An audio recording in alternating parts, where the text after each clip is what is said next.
Good afternoon. We are meeting here for a study session on a study we did on safe streets, comprehensive safety action plan. We're not on? Yeah. No, Mr. Black acted like he couldn't hear. Maybe it's just my hearing. If it's anything like mine, it's your hearing. Yeah. Okay, Mr. Kowak. Jim Kowach, city engineer. This is kind of the introductory, introducing this topic. We're just started the project earlier this year. We want to go through what the process is going to be and hopefully explain why we're doing it and the projects that we may be eligible for additional funding for in the future. Tool Design Group is the consultant that's working on our plan, and they've done several plans across Kansas, so they're very accomplished. They'll go through the schedule, the budget, and the process so far. We don't have a lot of the data yet, but we will come back to the commission with findings and recommendations next summer when the project's complete. But with that, Kevin Kroll is our consultant. I'll let him go through the information for you. Thank you. Thank you. All right, thank you. Appreciate the time to be here today and speak with you all about this plan. We're really excited to get it going beyond what we've already started on. If you can go to the next slide. Can you tip that mic up a little bit? Now I'm having a little trouble hearing. Is this a little bit? We're about the same age, Phil. Right. Go ahead. So I just kind of want to start by setting the stage a little bit and talking about the issue that we're really facing here is traffic fatalities are a big problem, not only within our community, but within the nation and within the global community. There's over 1 million fatalities that are caused on roadways throughout the world each year. And within the United States, we're looking at over 40,000 fatalities on a given year. And that number has been increasing, especially with specific crashes like bicyclists and pedestrians. There's been a 19% increase from 2019 through 2022. Next slide. So what does that look like for Salina, and why are we doing this safety action plan? Over the last 5 years of available data, so 2019 through 2023, there were 13 recorded fatalities within Salina, which may not sound like a lot, but if you think about it in terms of how many fatalities are acceptable, or how many fatalities are acceptable within your family, the answer is 0. So 13 is way too many, even though it doesn't sound like a lot. And not only that, but there were over 1,200 injury crashes over the last 5 years as well. And that's somebody whose parent, children, siblings, or friends were affected by that, potentially life-changing injuries. Next slide. So Tool Design has put together a team that is very experienced in putting together these safety action plans. We work pretty extensively on things like bicycle and pedestrian plans, transit plans, and just safety in general. Now, especially that there's been a bigger push for safety nationwide, really. So myself, I'm a senior planner with Tool Design. I've been with Tool for about 9 months now, but I have over 9 years in traffic safety experience. And then with me is a group of planners, engineers, safety professionals, and data scientists that all work together and do a certain job within that plan to get us to our final recommendations and final plan. Next slide. So what is a comprehensive safety action plan? So this plan is a certain format that was established in the bipartisan infrastructure law, and specifically a grant that is called Safer Streets and Roads for All, or SS4A for short. And that program established $5 billion that was to go to safety-specific projects over a 5-year period, starting in 2022 and going through 2026. So in addition to this year that just happened, there will be 2 more additional years and $2 more billion of funding available for safety projects and plans. Next slide. And this structure really utilizes what's known as a safe systems approach. Can you go forward a little bit? Sorry. And the idea behind the safe systems approach is first that safety should be prioritized on our streets. So traditionally we've done a lot of planning where We focus on speed, we focus on access, we focus on a great number of things. But what this plan really wants to do is put the emphasis on safety. And with that plan also, we want to recognize that humans are going to make mistakes. It's sort of inevitable that people aren't perfect, things are going to happen. What we want to do is make sure that we plan so that there are no deaths or serious injuries that result from those mistakes. And finally, we want to just recognize that you all, myself, Jim, everyone in this room really is part of that plan, where each of us play a major role in making sure that roads are safe for everyone. Next slide. Oh, keep going forward, sorry. So how does this sort of format compare to the more traditional approach on traffic safety? So traditionally, what we've done is tried to react to a crash history. We look at what's happened in the past and try to address that. And the problem with that is, while it does work to a degree, it is somewhat reactive to where crashes have occurred before. What we want to do is take a more proactive approach to identify and address problems before they actually happen.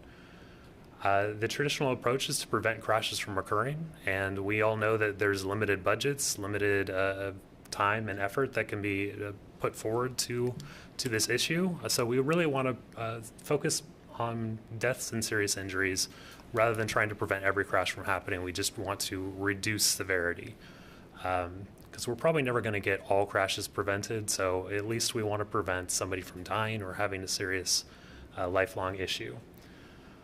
The traditional approach looks to improve human behavior. We'll see a lot of making sure people try to buckle up, or making sure they know not to drink and drive, that sort of thing. And that is important. But really what we want to do is to design for those human mistakes so that even when the mistake happens, nobody pays with their life. And then the final thing is that traditionally we consider the individuals responsible. But really we want to share that responsibility amongst all of us, decision makers, engineers, planners, and the people on the roadway. Next slide. So there are different parts of a comprehensive safety action plan, or sort of checkboxes. There's actually a list where you check it off and to make sure that you're meeting the different aspects of the plan. So we'll be going over each of those on upcoming slides, but I just kind of wanted to highlight this one particularly because it shows all of those together. Next slide.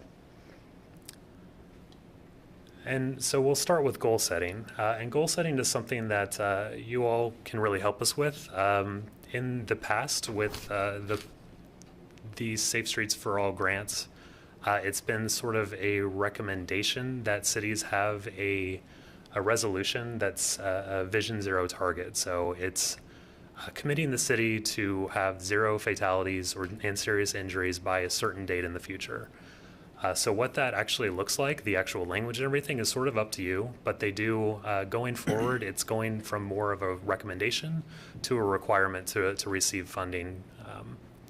So what that would potentially look like is that the city of Salina will achieve 0 fatalities and serious injuries by whichever date. And again, that's sort of up to this body, I think. An aggressive target, I'll say, is probably by 2030. Less of aggressive target would be 2035, 2040. It's a little bit up to you on how aggressive you want to be and how you want to consider that. I have included a link to the DOT's website where they kind of have a toolkit that helps you make that decision and what kind of things that you should be considering in doing that. But just know at this point that we will be asking for some action on that target setting at some point in probably the next 6 months or so. Next slide. So one of the bigger parts of this is our safety analysis. We want to make sure that everything is data driven and that all the decisions that we're making are based on really the crash data that we go over. Next slide. So the first thing that we do in this analysis is really take a look at the trends.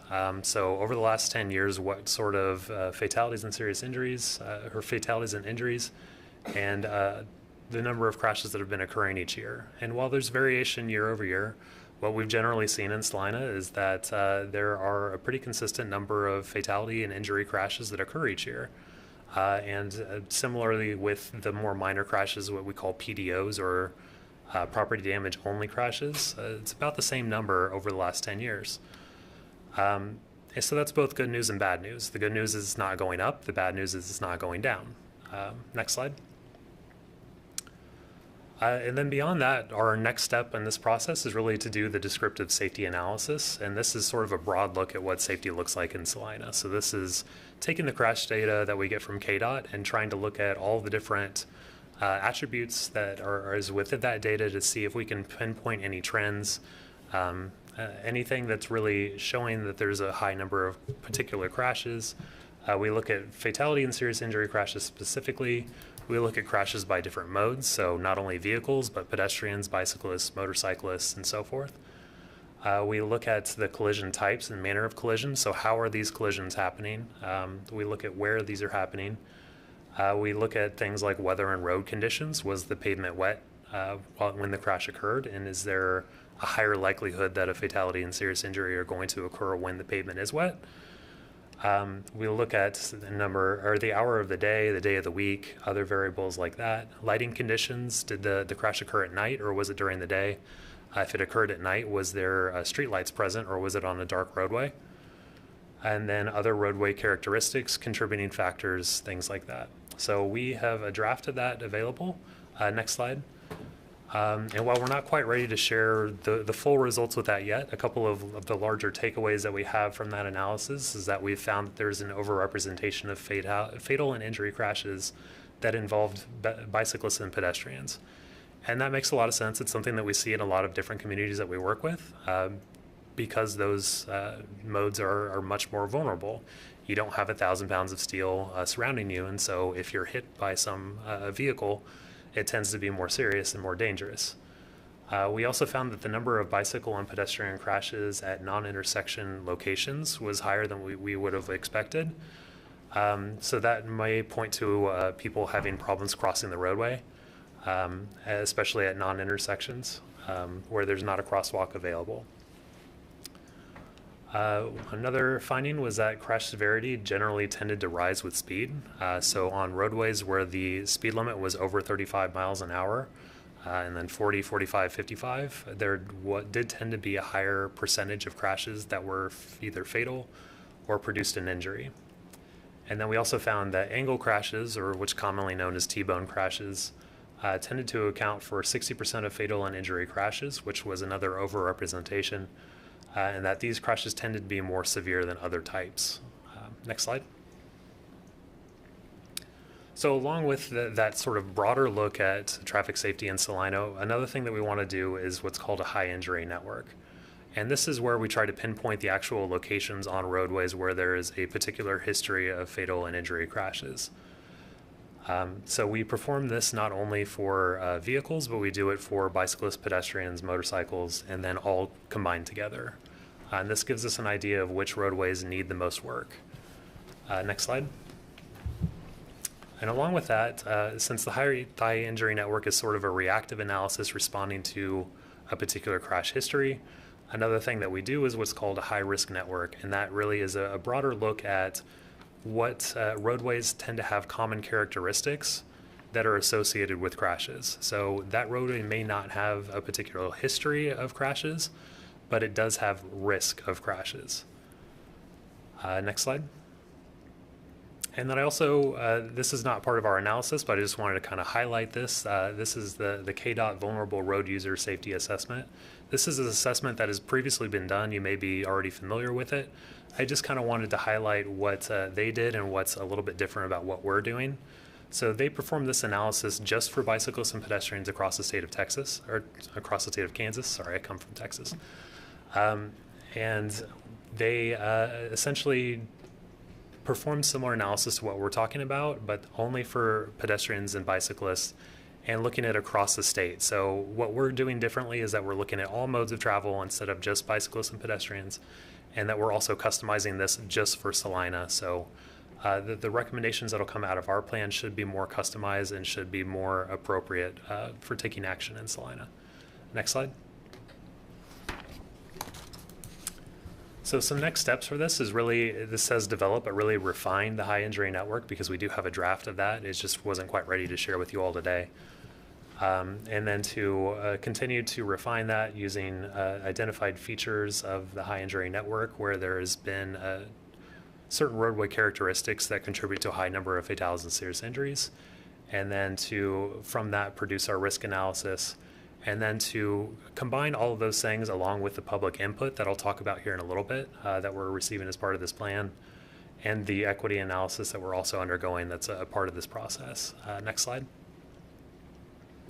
So transportation equity is a portion of the plan that is required by SS4A, and they do have a couple of guidelines that they want us to consider, but we tend to go a little bit more above and beyond that because in almost every city, region, state that we've worked in, we do find that a higher number of pedestrians especially and bicyclists are hit and killed in what the grant calls disadvantaged areas. So we do want to try to do our best to identify those areas that are causing the higher number of fatalities and serious injuries, and to do what we can to address those problems in those areas. Next slide. Another part of the process is the plan and policy review, and this is where we'll go through all the different documents that the city has and any other relevant document that may be at like the county level, so to speak. And go through those and make sure that they are all taking safety into consideration, and if they're not, how they can potentially incorporate safety into existing policies, plans, procedures, that sort of thing.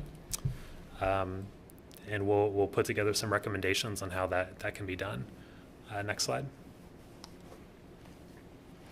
And then another aspect is engagement. So the SS4A outline kind of requires a big, robust engagement process. Next slide. And for us, that really starts with both virtual engagement and in-person visits. So for the virtual side of things, we have put together a website for the project that will update people on the progress that we've made over the course of development. And it also has a link to a web map and a survey that we have recently put out, just asking residents about their experience on the roadway. So it asks them to go over anything that they've had problems with, where they had a near miss or where they've potentially had a crash before, or anywhere really that they don't feel safe. So they can put a dot on our map. This isn't the map itself, but is an example of what it looks like after we've gotten some more responses. And so we kind of find out that through this process a lot of times that the places where people don't feel safe actually tend to be the places that they aren't safe, statistically at least. So it's a really rewarding thing, or I think we get a lot of really good feedback from the residents where they feel like they have been seen and heard and are able to contribute to the plan being really customized to the city itself. Next slide. Another thing that we are doing is putting together what are called listening sessions. So over the course of development, we plan to do at least 4 of these listening sessions, 2 of which we held this morning, actually, where we got people from different disciplines. So it'd be engineers, planners, we had police and transit, all kind of in a room together, talking about different aspects of safety.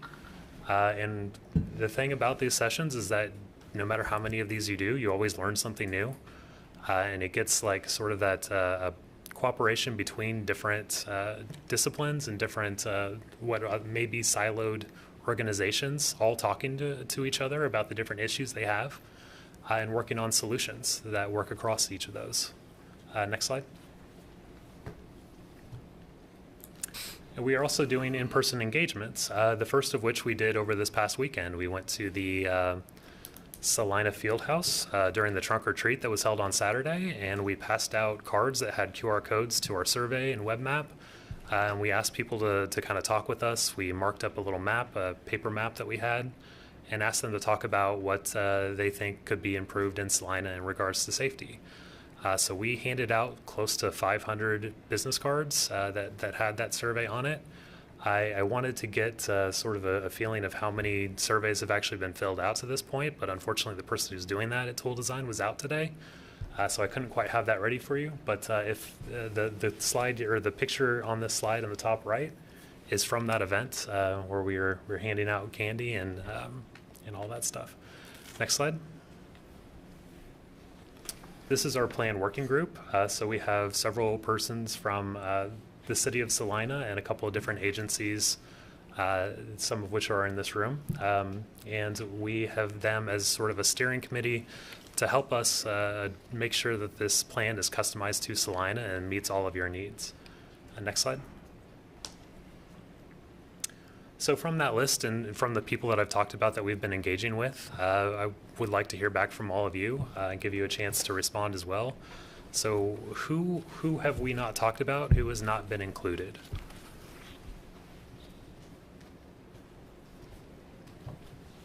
Are there any other organizations or persons that I guess we should be including in our analysis or in our discussions? Sorry, I was just confirming OCCK is on that list. Yeah. And if not, I'll let you think about it and get back to me. What about a representative from the school district? We reached out to them, but we haven't been able to meet with them yet. We will definitely at some point in the future be talking with them, yes. Yeah. Like community members or anything like that? Yeah, any interested community members are welcome to participate in one of our listening sessions. So if you have anyone in particular in mind, or skipping ahead a little bit, but I would ask that if you have anyone that you'd like to help us set up that contact with them, because you all probably know the people that should be invested in this more than we do. So we're welcome to any connections and feedback on that.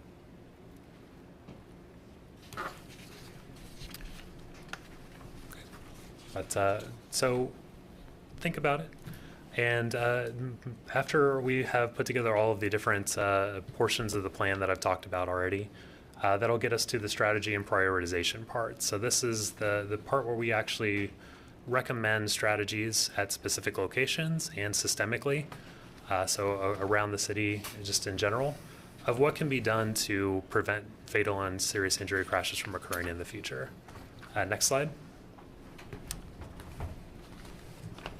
So at that point, that leads us to our final report. So all of those different sections, we have a deliverable where we'll be doing a technical memorandum for all of those and be going into more detail, but those will all feed into the final report, which will kind of summarize all of that. It'll be more easily digestible for a public audience. It'll be highly visual. What we have a graphic designer that'll make it look very nice, both on web and in print. Next slide. This is our plan schedule. So we did kick this off in July and really got going on the plan in early August. And we plan to have this process completed by about June of next year. Next slide. And so we also have a plan framework in place where we have different aspects of plan development that we kind of use to help guide development and make sure that we're doing the job that we're being paid to do. And that is listed here, starting with equity. We want to make sure that we're including everyone and everyone has a say in the plan. We want to make sure that the plan is data-driven, so we're not making things up out of thin air. Everything that we do, all of our recommendations are based in fact. We want to make sure that we are designing streets so that they accommodate different modes of travel, and that we are planning for future expansion. We want to make sure that we're collaborating with all the right people and that we are talking to everyone that needs to be talked to and getting feedback from them. We want to make sure that we are talking about behavior change. So safe driving behavior may involve a shift to some trips being made by walking, biking, motorcycle. We want to make sure, or transit, and we want to make sure that we're planning for all those different modes and that people feel like they have a choice. We want to talk about public health, all of the benefits of being a more active community and getting out there and walking and biking, getting some exercise and being safe while we're doing that. We want to talk about accessibility, both in terms of like ADA. We want to make sure that everyone has a chance to get around the city however they choose. And we want to build out the multimodal network. So if we go to the next slide, sort of a similar question, not to put you on the spot too much, but from this plan, and if we could go back up one, What is missing from this list that you'd like for us to consider?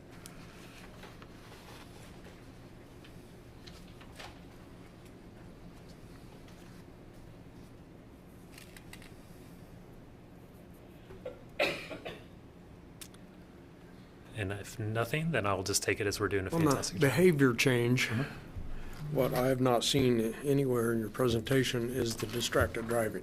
Yes. Yep. And that is a big part of traffic safety in general. Sort of the problem with that is that we don't have great data, and that's sort of a national problem, so we don't have great data on it. So there was a National Safety Council report that came out maybe 5 years ago, and it talked about of crash reports that police fill out at the time of a crash. In instances where the police officer had an idea that a phone was being used and that the driver was distracted, that was still only reported 50% of the time. And that's not including all those times because people generally don't want to tell you that they were using their phone or that they were distracted. So it is a much bigger issue than what we know about. The problem is that we just don't have very good data on how big of a problem that is. So it's something that we'll address in the plan, but it's somewhat limited on how data-driven we can be with that. Don't they estimate over 60% of the MVAs are distracted? Yeah, I mean, it probably depends on the report that you're citing, but I would not be surprised.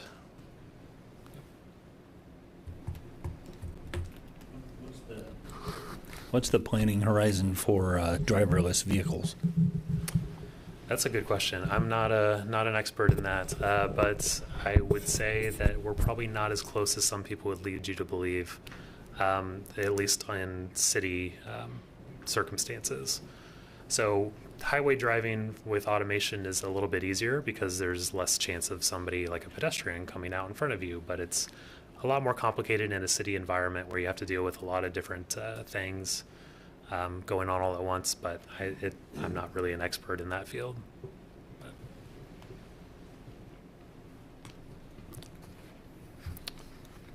All right, if we can go to the next slide then.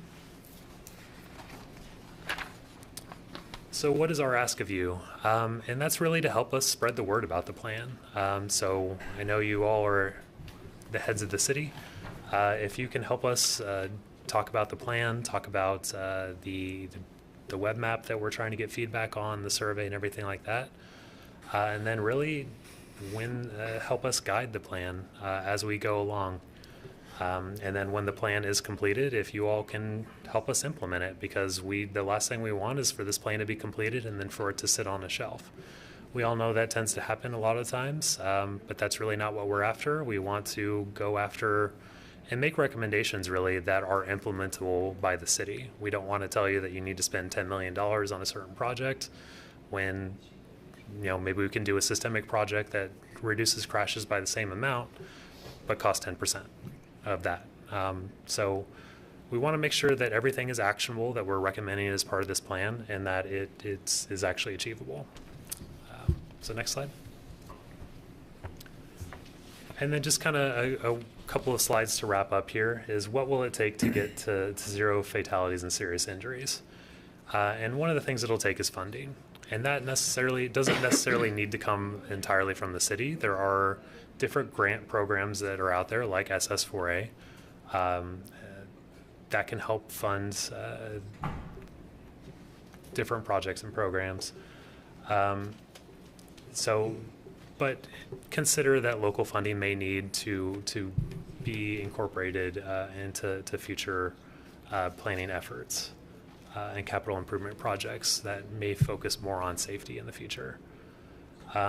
We want to make sure that we're changing the way that cities do, or the city does business by strengthening engineering standards. That's part of the plan and policy process that we'll be undergoing.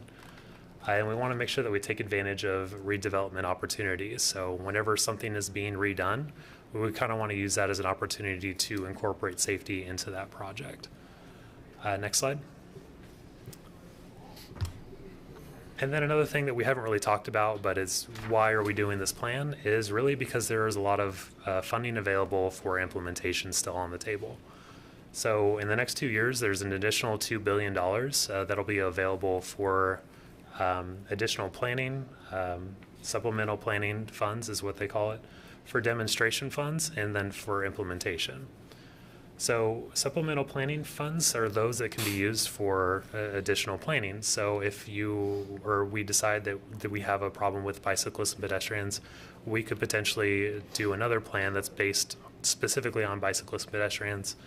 Or we could do something like what's called roadway safety audits, where we take the recommendations that are made from this plan and we do field work that specifically addresses the problems on certain corridors that we've identified as having a high number of crashes. Another opportunity is for demonstration funds. So those are particularly, they are temporary safety engineering countermeasures that we use to study. So it's potentially a change in the traffic pattern or something like that. We don't know if it's going to be successful because it may be something the city's never tried before. And it really should be something that the city's never tried before. So that gives us the opportunity to try that out. And if it doesn't work, we can take it away. There's nothing permanent in the ground. But we've at least given it a shot to see how it works. And if it doesn't work, we can try something else. And then finally, the implementation funds are those that are for permanent safety countermeasures to be installed. And that can be something like bike lanes, it can be roundabouts, pedestrian crossing improvements, anything like that. That is the largest pool of funding in the last 2 years. I don't know if they've said specifically what the breakdown of funds will be in the final 2 years. The program started out with more funding for plans and is shifting to more funding for implementation over that 5-year period.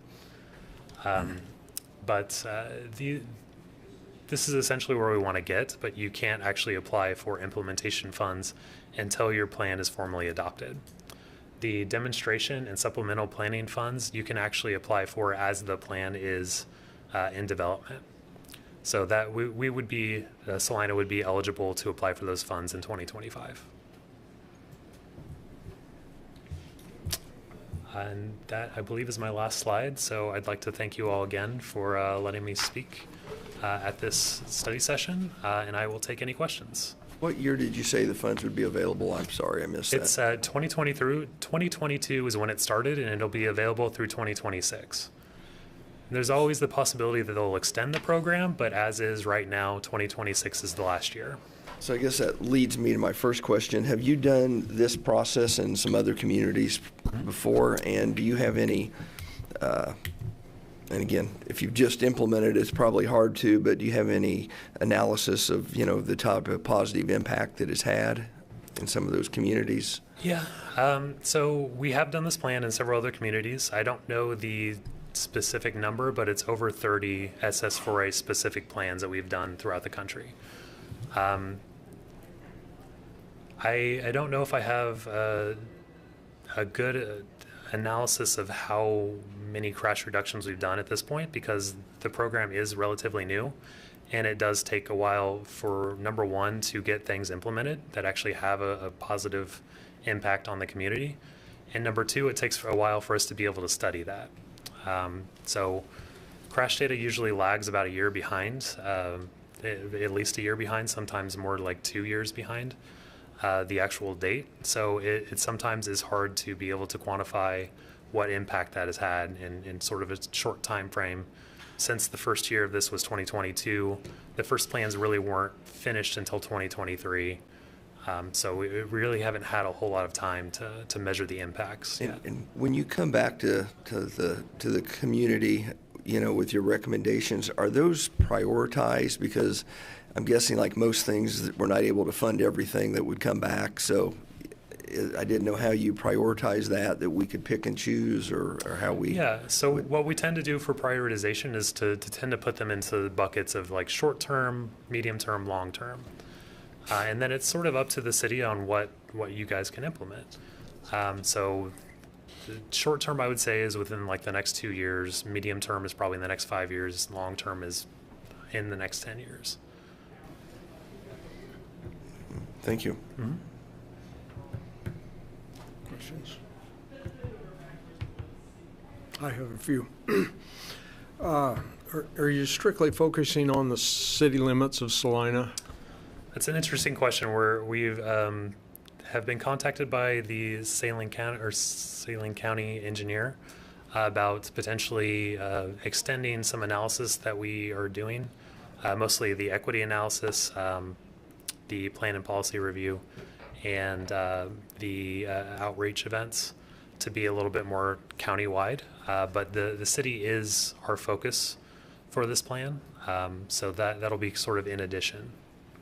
And we're still trying to figure out exactly what that looks like, to be honest. And these 13 fatalities in the last 5 years, that's just That's in the city of limits? Salina, yes. Okay. Your survey, could you provide us one of your flyers? Sure. Survey I have link? some out in the car. I can bring those in and have Jim pass them out, I think. And then also on a couple of the slides, there was a QR code. And if you scan that with your phone, you'll actually be able to go to the website, which has a link to our survey. Okay. And there's some things that are fairly obvious with growth and expansion. We can all kind of point to intersections that probably are ready for signal lights. Will your study look at that?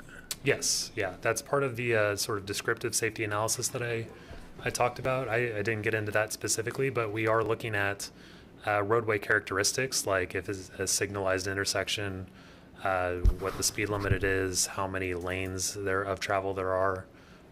That those sort of characteristics are part of our analysis, yes. So your analysis does not only look at past history, but it looks at potential future problems Correct, within the yeah. community? Yeah, we're identifying the hotspots where crashes have occurred in the future, but recognizing that where they've occurred in the past is not necessarily where they'll occur in the future. Okay. So we kind of combine both those analysis. And a lot of feedback I get on certain intersection is the blinking yellow arrow. That I don't know if you look at things like that, but Yeah, so that actually came up in one of our listening sessions this morning, where a couple of engineers were talking about that. I'm not an engineer, so I can't really speak to specifics about that in the context of Salina, so I think that's probably more a question for Jim. But that did come up in our conversations, so that's something that we'll be kind of looking at.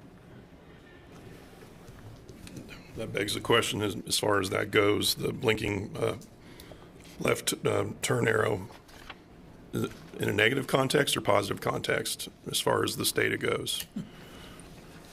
Because, I mean, in terms of traffic flow, I can say it definitely improves the flow, but I could see it maybe being a complication with, crosswalks and that kind of thing. Yeah, that's a really good question. And it is sort of a balancing act that engineers have to do between that throughput and safety. So I would say that getting rid of that would be safer, but is it the right solution for that intersection? I think it's more context sensitive to what the right answer to that question is. So like pedestrian traffic flow versus, I get it. And that actually, I didn't mean to jump on you if you got another question. no, go ahead. Just the thought process, it kind of occurred to me, I'm wondering if you guys in your data, do you take into account the age of the vehicles involved in the accidents? Because with the advent of all these new safety measures that are going into new cars, and even, for instance, I noticed the standard, the backup camera is now a standard thing regardless of what price point you're in. And I'm assuming that will probably trickle down some of the other safety features as time progresses. But I'm wondering if there's a positive correlation with these fatality accidents and vehicles that aren't equipped with these aforementioned safety devices. Yeah, so that's not part of our process, but that is something that's studied at more of the national level, where I think you get probably better results looking at a much larger study area than just one city. But the IIHS and NHTSA are the agencies that tend to study that sort of thing. And if you want, I'm saying these secondhand, so Certainly. take what I say with a grain of salt, but a lot of times the problem that we see with pedestrians and bicyclists are larger vehicles, especially if they have a large front grille, which a lot of the trucks on the market these days do have those. That does tend to produce more of a bodily injury to pedestrians and bicyclists. because it's more of an impact to your torso rather than taking out your legs or something like that. But that's just kind of a general overall statement. It's not part of our plan. Understood. Sorry, didn't mean to go off in the No left worries. field, but I know that there's, I think especially the German car companies, they're even coming up with devices, I think, that cushion pedestrians in these circumstances. And again, as technology progresses, it's just, I think it's going to be better and safer, but just an observation, I guess. Absolutely. And how much of this focuses on, say, the pedestrian? Because one of my big frustrations is people are so distracted and they cross the street and just assume you see them. Mm-hmm. Yeah. Well, how big of an impact and how big of an emphasis that we put on pedestrians in this plan is kind of based on the data. So we did find that pedestrians and bicyclists tend to be struck and killed at a greater rate than, say, people in vehicles. So I would say that we do put a bigger emphasis on pedestrians because they tend to be more vulnerable. That's not to say that they don't make mistakes and walk out into the street, but we still want to look out for their safety. Well, it just seems like there's a lot of accidents that happen in Wichita where, you know, the driver's really not at fault. Mm-hmm. And so I think it goes both ways. Yeah, and I will say that we tend to not think of it in terms of fault. We just kind of want to prevent the crash from happening in general. So we're less concerned with, you know, who made the mistake rather than want to prevent that mistake from leading to a fatality and serious injury. In getting your message out, are you going to work with our media department to get that out to the public? Yeah, we want to explore every avenue we really can to get that that word out. I didn't mention also what we're doing is putting together a flyer that will be sent out in water bills. So we'll have 22,000 flyers with our QR code and more information about the plan that'll also be going out to residents, and that'll be in December.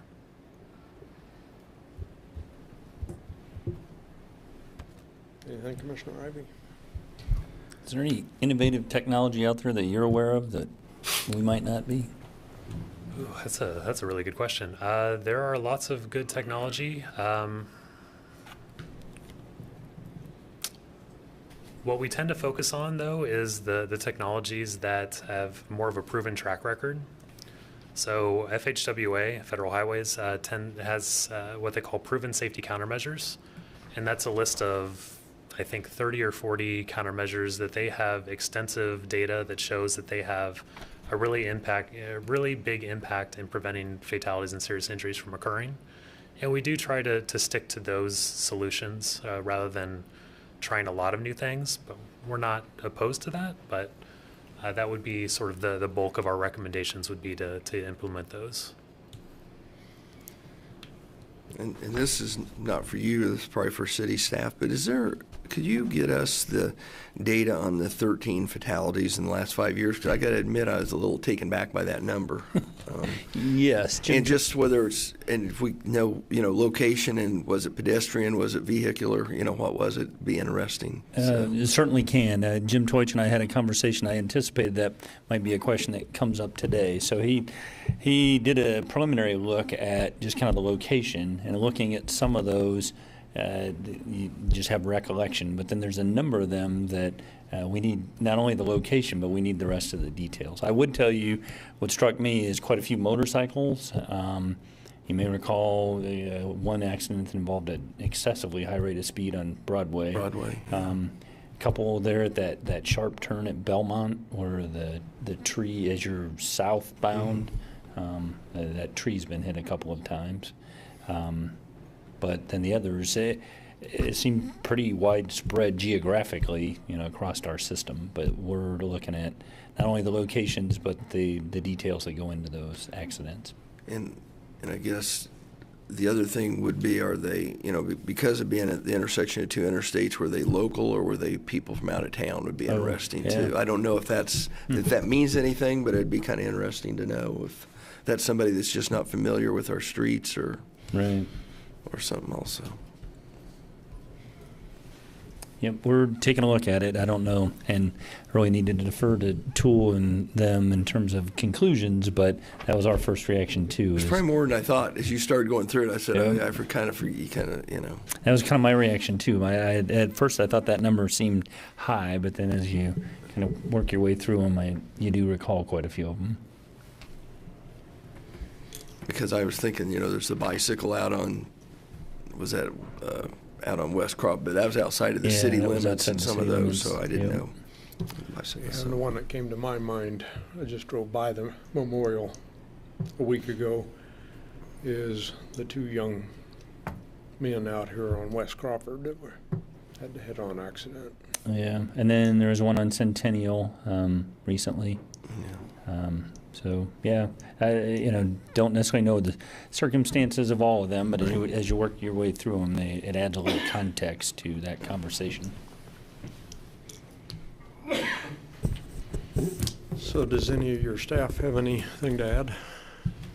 I'm the only one here today, but we'll bring some more stuff out next time. Okay. Is there any comment from public or stakeholders here?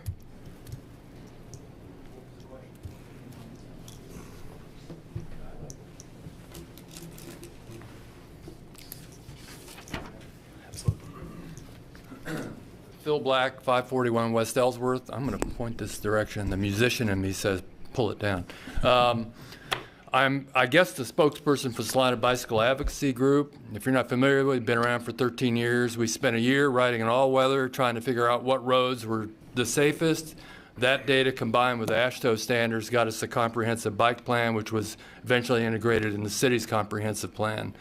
We've also tried to establish to get recognition from the League of American Bicyclists as a bike-friendly city. There are a number of cities in Kansas, our size and larger, who have achieved that. We got recognition, and that was about it. There were several areas that we were deficit in. One was evaluation, and one was encouragement, and one was education. So regarding this plan, there are two things that we think we could be affected by and could help with. One is that I noticed the steering committee, I don't think I saw any bicyclists on there. And since bicycling and fatalities and injuries seem to be part of that, we would be glad to offer our participation in that. And the other part is that we're painfully aware of bicyclists who don't follow the laws. And these are the people that get out with headphones on, they're riding on the wrong side of the street, they have no lights, there's not, frankly, we cringe at best, and at worst, we're shocked that they have managed to stay safe as much as they have. So we would see this as an opportunity to maybe poke at the education side, which is how do we get people to recognize that this is dangerous and that we're all trying to work together. And I think part of it is that some bicyclists, some part of that community see it as a freedom sort of thing where we can go anywhere we want. And I think that's great. But if you're going to interact with cars, as somebody who's been hit by a car, usually you don't win if you're on the bicycle. So we would, like to help address that. And also the evaluation side, which is assessment. They're going to be doing some evaluation, and we'd be glad to assist in that. And maybe we can move toward that status as a bike-friendly city. So we just want to offer our services. Thank you. Or you don't have any questions, right? I can't hear them anyway. So You want a seat at the table, don't you? we do want a seat at the table. If there's going to be anything related to bicycles, yeah, we've been doing this for so long. We think we have a fair history that we can help with because we've worked with the city since 2012, I think, and we'd like to continue working toward that. And I think it's better for all of us, in terms of grants. And I know Michelle's involved with the mobility side, and so we think partnerships are good in grant writing. So, thank you. That stirred a thought with me is, I don't know how you look into the future, but as we incorporate additional bike trails with the river project going forward, that's something to consider with connecting to those, I guess. Anyone else? I think Mr. Black made the comment about education, and I think that's a lot. I mean, I don't know how we educate the public. Sometimes I wonder if people still go to driver's ed classes, because we have a blinking light out here between here and the city parking lot, and it's still with flashing lights and everything else, or if it's not flashing, people just don't stop. You're supposed to, you know, the pedestrian is supposed to have the right of way, but it seems like the public doesn't understand that sometimes. So, And if I may, another example of the education is that when you have bike lanes and they become dotted, what's supposed to happen is that people wanting to turn right are supposed to merge right, yield to bikes. And we have promoted the idea of some sort of sign that tells you that. I took videos on Santa Fe on both ends, actually Santa Fe at the Westland end and then downtown, showing drivers not going into the dotted area. They don't know what to do, so they stay in the middle and then turn right, and others do go over. So that's an example of where education could really be effective. Just a simple sign or letters on the street that say, turn right, merge right, yield to bikes. So, point taken. My thought on the education, you know, I took the test 35 years ago. And, yeah. You know, common sense tells you on a lot of things, but not all things. You know, you brought up the flashing yellow arrow. You know, they just implement a flashing yellow arrow and they put a little sign up there.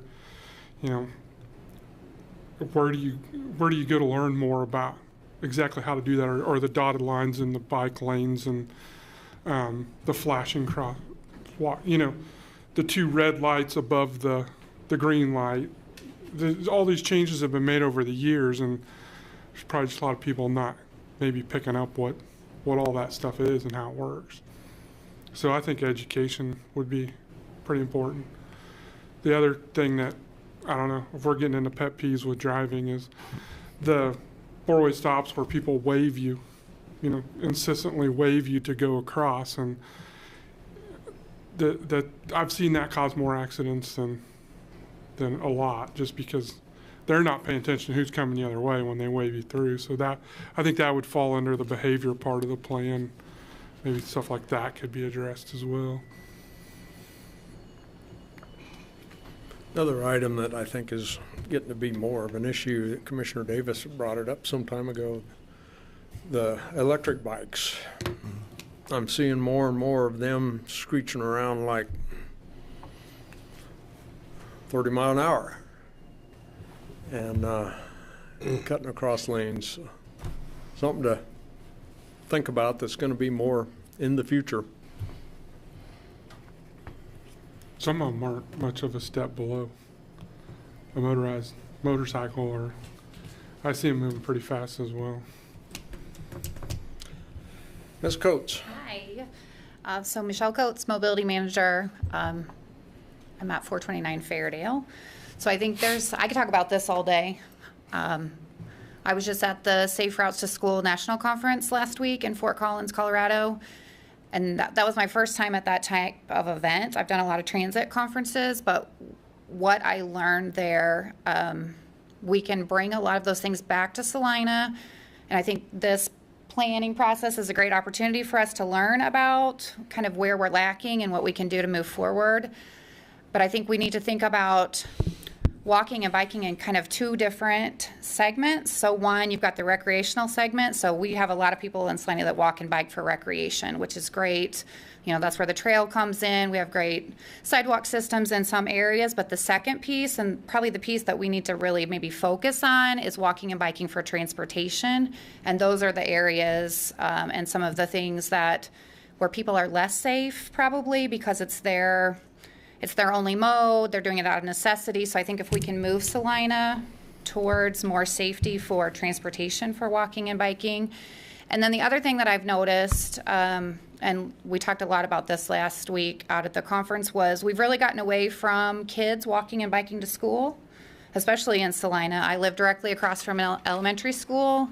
Very few kids are walking and biking in my particular neighborhood. I know other schools in other parts of town, they have to walk and bike because they don't have parents that can take them there. So how can we work with the schools to provide education to the youngest of students to teach them how to properly walk and bike safely, learn about those things, but also encourage it. There's so much information and so much data around the benefits of walking and biking, and so how can we kind of bring that back? One thing that I learned in a class that I took last summer was that this generation of students are the least healthy and they have the shortest lifespan now. So we've kind of gone up the hill to where we were very healthy and now we're going back down. So what can we do as a community to kind of work ourselves backwards out of that? And if you have the opportunity, go to Fort Collins. They do biking as transportation. They have so many trails. They have so many protected bike lanes and walking lanes that you could literally travel through that community without ever getting on a road. So it's a great opportunity for Salina, and I'm excited to be part of this process and help out with whatever I can. Thank you. Thank you. I'm glad Michelle came up, because one of the things that I was concerned about is I really think we need a USD 305 representative on here. And, you know, a couple of years ago, we added sidewalks to Ray Avenue, if you remember, because we were concerned about the kids walking to Coronado, and we had a street that wasn't very safe. And I think looking at sidewalks around elementary schools and some of those things, and even middle schools, would be very important, because if we get kids off the street and onto the sidewalks, it's just that much safer. So that'd be one of the things I'd really like to see us look into really hard while we're doing this. So, Commissioners, you may recall, but for everyone's benefit, a few years back, we dedicated funding for sidewalk gaps, and staff did a lot of work to inventory the gaps in our system and also create a criteria of kind of ranking how are we going to prioritize which ones we tackle. And safe routes to schools is one of the highest criteria, as well as safety concerns, that last mile connection to whether that's to grocery stores or transportation. So we have been very deliberate both in terms of committing funding to sidewalk gaps as well as inventorying them and creating a priority system. Having said that, we got enough sidewalk gaps. It's going to take a continued resolve to truly address them. But we are very, very strategic and very deliberate about trying to tackle that. And you'll find out that filling in some of those sidewalk gaps is not real receptive by individuals that live there, because I can tell you there's about a block and a half array I don't think I probably got a vote from last year because I'm joking, but because we did, and I think the city did a nice job of going back and trying to make their yards as nice as possible and not taking out trees and stuff. But when you're trying to put something in that hasn't been there, it does cause issues. So just know that if we do that, we will not be popular with some peoples all the time. So.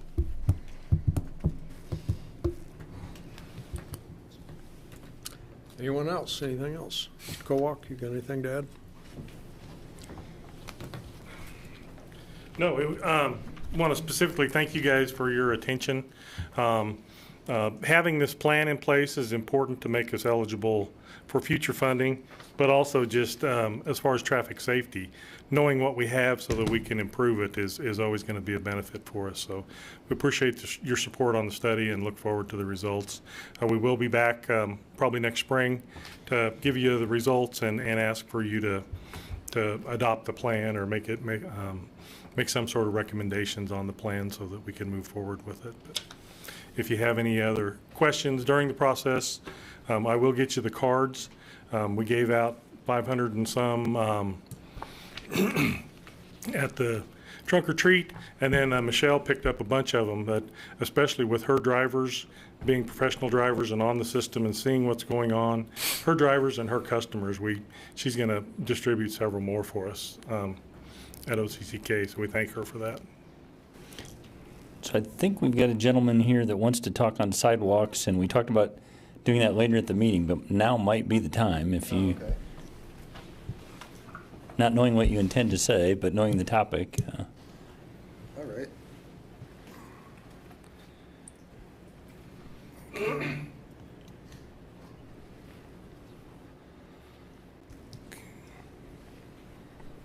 So my name is Alex. I walk my commute from work and back because it's a short commute. A bunch of sidewalks all over town and at random places. I I think we need to connect the gaps in a lot of those sidewalks. Some in particular are like Centennial Road to Salina Tech, Sunset Park to KSU, and Planet Avenue from like Jabot PC to Walmart are really bad in particular. A bunch of people walk and bike down Planet Avenue to get to Schilling Road and go down to like Kohl's, that shopping market area there. A sidewalk I really like is the one that goes by Target all the way down to Aldi, because it's really wide. It doesn't have any visibility problems. It's a pretty good distance from the street, so you don't really feel unsafe with traffic. And another issue I have is we need more crosswalks at the bus stops. Like we have a crosswalk at Comcare, Ohio, but we don't at Elmhurst in Ohio that goes to the mental health center. And another thing I've read recently is that intersection on Magnolia by the mall has one of the highest rates of collisions in the state. And what I've heard is that there's studies that say that drivers don't really listen to drivers don't really follow like speed limits that much. What is more effective is like keeping the roads more narrow, because the wider the street is, the faster they feel they're going to go. So like if we put meridians in there, or make it more narrow, or like a roundabout, so that they're not making like these fast wide turns, there might be less collisions on that intersection there. And that's about all the feedback I have. Thank you. If there's nothing else, we will recess and be back here at 4 o'clock for our regular meeting. Thank you.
Good afternoon. It is 4 o'clock, and we are here for the October 28th meeting of the Salina City Commission. I would ask staff if confirmation of the Kansas Open Meeting Act required notice has been properly provided. Yes. Thank you. May we have a roll call? Mayor Longbine, Here. Commissioner Davis, Commissioner Hoppick, Here? Commissioner Ivy, Here. Commissioner Linkowitz. Here. Thank you. May all who are willing and able please stand for the Pledge of Allegiance, followed by a moment of silence. I pledge allegiance to the flag of the United States of America, to the republic which stands one nation, under God, indivisible, with liberty and justice for all.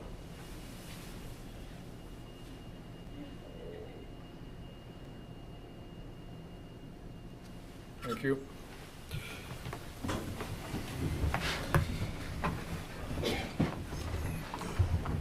We do have 3 public hearings today, and we will start with item 3.1.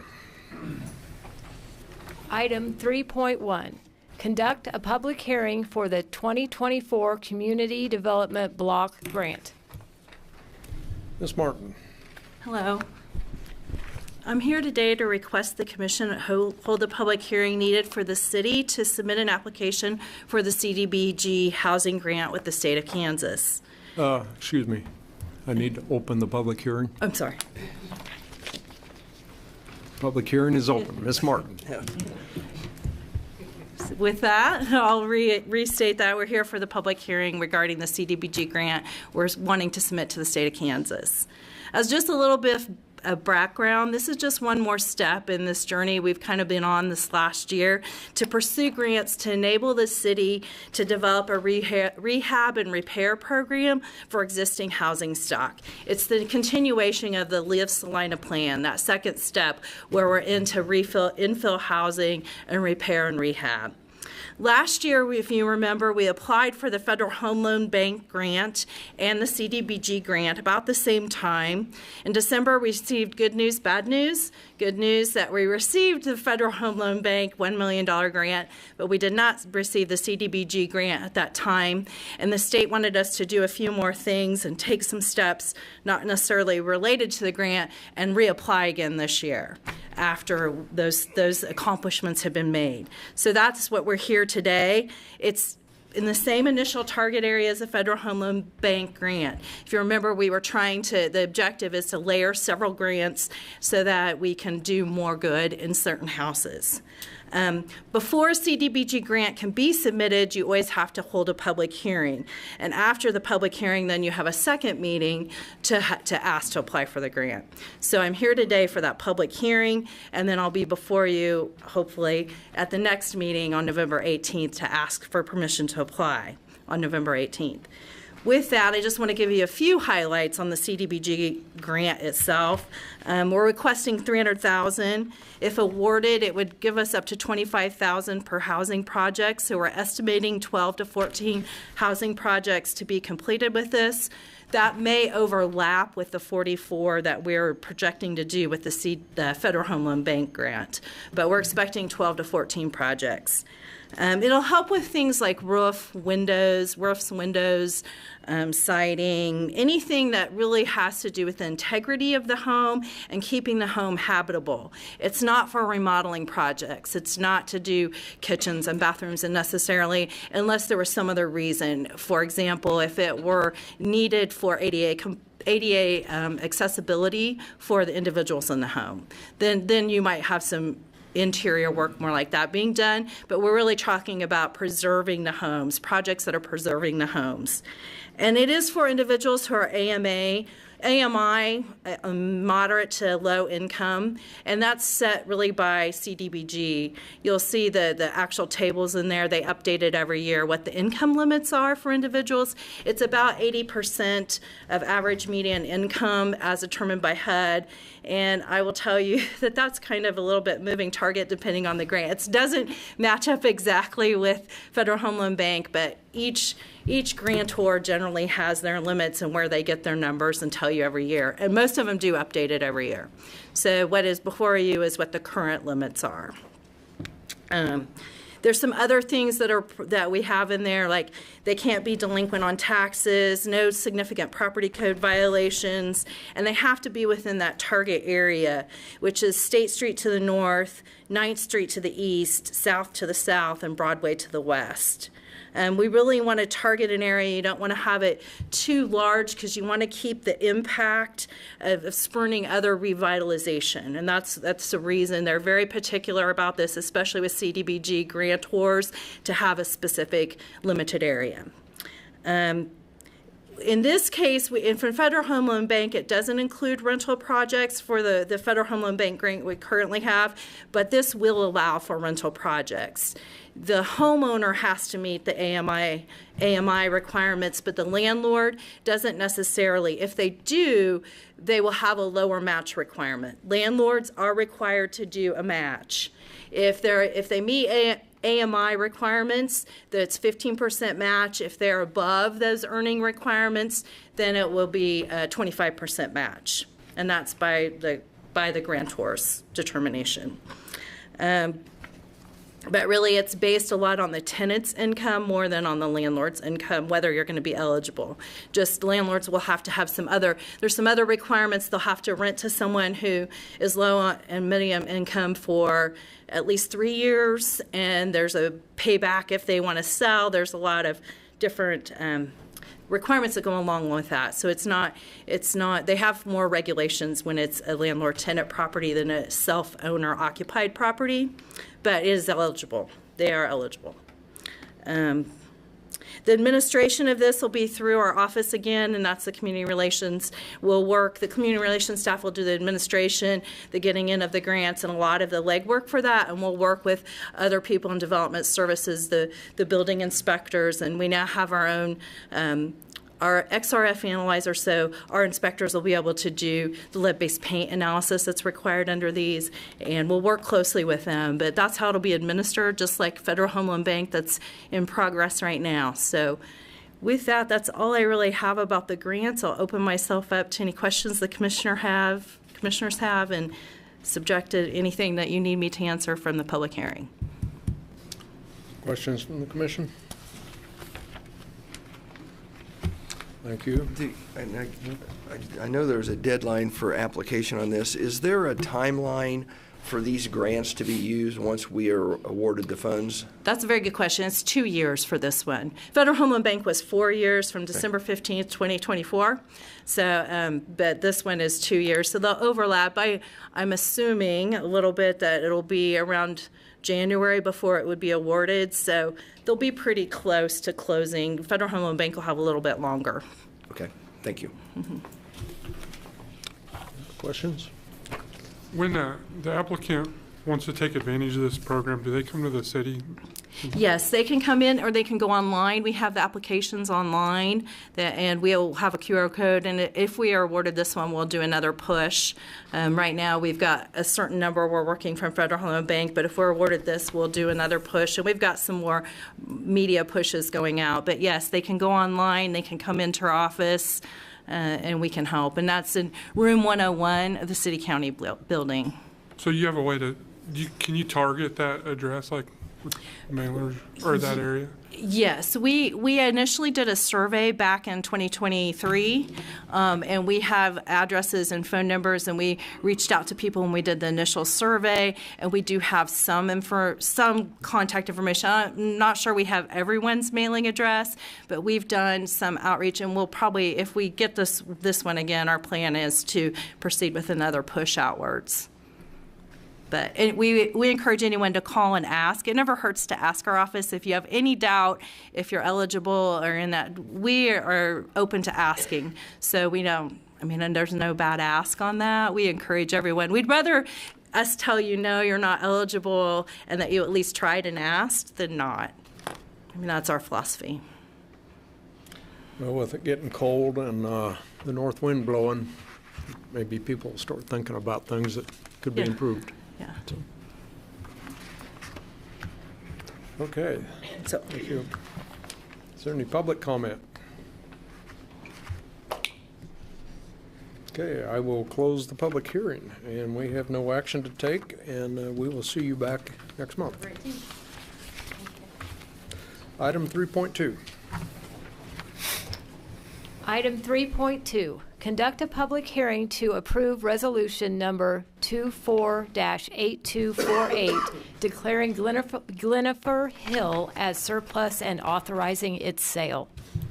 Thank you. I will open the public hearing. Mr. Hammond. Thank you, Mayor Longbine, City Commissioners, Jeff Hammond, Director of Parks and Recreation. For your consideration this afternoon, I have before you resolution number 24-8248, which proposes declaring Gleniffer Hill Park as surplus and authorizing its sale according to Kansas Statute 12-1301. Some of the background on Gleniffer Hill Park, located at 1511 Gypsum Avenue, is approximately a little over a 1.5 acre piece of land with amenities including a playground, basketball court, and that occupies the southern half acre of that site. The remainder is mostly an undeveloped open field. This park came under city ownership in 2012 from a transfer of title from USD 305. Currently, the city oversees 26 designated parks and has 29 playground units. There's a plan to replace and maintain these playground facilities over time. That playground replacement plan is available in your packet. Gleniffer Hill Park is one of the Salina's least used or least utilized parks. Furthermore, in 2023, we removed 2 playground structures following a recommendation from an insurance provider, our insurance provider. At the time, there was very little comment relating to the removal of those pieces. Nearby, just to the south of Gleniffer Hill Park, is Indian Rock Park, which is approximately 34.5 acres in size, just across Gypsum Avenue to the south, and has been identified as part of that playground replacement plan to have a potential site for a new, larger, and more accessible playground. The proposed location at Indian Rock would offer existing parking, public restrooms, expanded space, enhancing the quality of recreation available to our community. The proposal we have before you today outlines declaring Gleniffer Hill Park as surplus property, selling the land, and using the proceeds to fund a new expanded playground at Indian Rock Park on the north end. The playground budget will be supplemented by the playground budget would use the sale of those funds from the sale of Gleniffer Hill Park, and will be supplemented by city funds, which would enable us to deliver this project without compromising neighborhood amenities. The Parks and Recreation Advisory Board reviewed this proposal in October and voted unanimously to recommend this resolution to you, the City Commission. We've taken steps to keep the neighborhood informed about this proposal.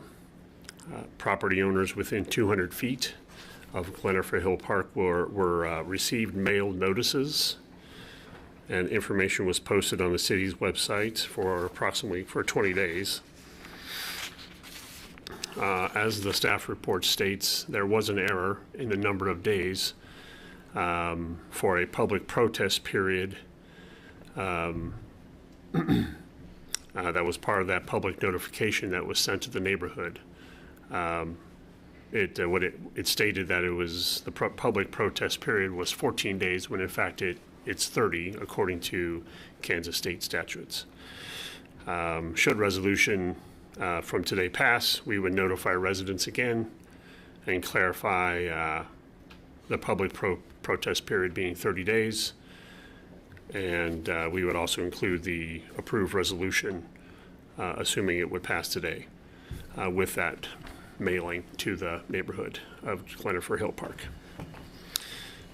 Based on the comparison of the cost per square foot of other properties for sale, we could generate between $175,000 to $225,000. This amount, combined with city funds, would finance the new playground at Indian Rock Park, where we estimate total cost to be approximately $250,000 for those site improvements and, of course, the playground and surfacing and such. Today I have before you the following options. Adopt Resolution 24-8248 and direct staff to notify property owners of the decision and to clarify the protest period. 2 would be to adopt the resolution with amendments as deemed necessary by the City Commission. 3, postpone the resolution to a later date or time. And 4, option 4 would be to deny the resolution, which would halt this declaration as surplus and the potential sale of Gleniffer Hill. Staff recommends option number 1, and I'll remain available to you and for any questions you might have, and also during the public forum. Questions from Mr. Hammond? If we get past the protest period and we approve this, then do you have to wait till the land's sold to start building the park, or can that be done immediately? I would imagine, we don't necessarily need to. We can, but we would probably need a project authorization at another time from you, from not you, Mr. Ivey, but from the commission itself. Go ahead. You can. We would start. We've already started some of the internal processes. We're starting a survey to survey the area. We did provide a potential spot for where we think the playground could go at Indian Rock, but pending the results of that survey, engineering survey, we might have to move or adjust. So we've already kind of took some of those steps, but.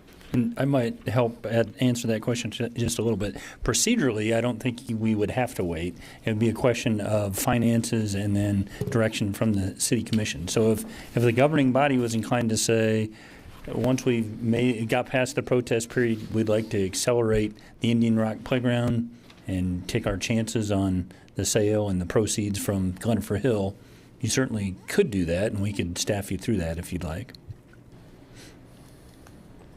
Guess that was my question. What if the land doesn't sell? That's still part of it is still part of our playground replacement plan, which I provided a copy of. We certainly would be looking at adjusting that plan and, make it happen sooner than planned on the. One way or another, under the replacement plan, we're going to replace it at Indian Rock rather than. It's been our intention all along, as part of that playground replacement plan, to not have a playground at Gleniffer and move it south to Indian Rock because of the amenities available, parking, bathrooms. Right. Yeah, and again, I guess that would be a decision for the park board and the City Commission. But for listeners at home or anyone that may not be looking at the maps and the attachments, we're literally talking about moving the playground across the street, across Gleniffer to Indian Rock. It's not as if it's a drastic, new location. So if we proceeded with the replacement plan as Mr. Hammond described, it would be on the opposite side of the street as the current playground equipment.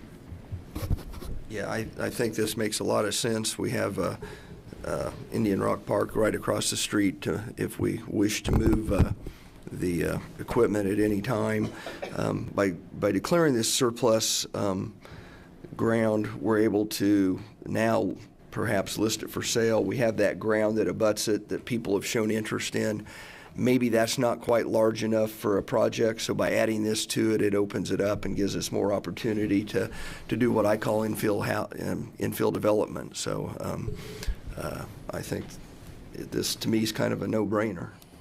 And just to clarify, when you say we have that ground, there's a privately owned vacant parcel that adjoins Yes, Gleniffer. thank you. But there's a ground next to this that's owned individually that people have shown interest in. By making this ground also available, it may enlarge the footprint that people will therefore be interested in, and we may see some movement in this area for some infill that would be good. Questions? Thank you.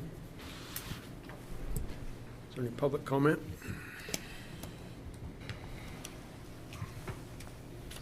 No. I will close the public hearing and bring this back to the commission. Okay, Mayor Longbein, I move that we adopt resolution number 24-8248 and instruct staff to send a letter to owners within 200 feet of Gleniffer Hill Park advising the owners of the City Commission's action and clarifying the public protest timeframe. I'll second that. The motion is second to approve resolution number 24-8248 and instruct staff to send a letter to owners within 200 feet of Gleniffer Hill Park advising the owners of the City Commission action and clarifying the public protest timeframe. All in favor say aye. Aye. Aye. Motion carries. Item 3.3. Item 3.3, continue show cause hearing to consider adoption of resolution number 24-8244, determining 1616 West Crawford Street to be unsafe and dangerous and directing the structures be raised and removed by the city. Okay, we will resume the hearing on this item. Mr. Furbeck. Good afternoon, Mr. Mayor and Commissioners. Sean Furbeck, Dangerous Structure Specialist with Development and Community Services. We're here today to continue the show cause hearing for 1616 West Crawford. The last meeting on October 14, 2024, the Commission heard from City staff along with Mr. Joshua Joseph, the owner of Andre Investments LLC, and his architect.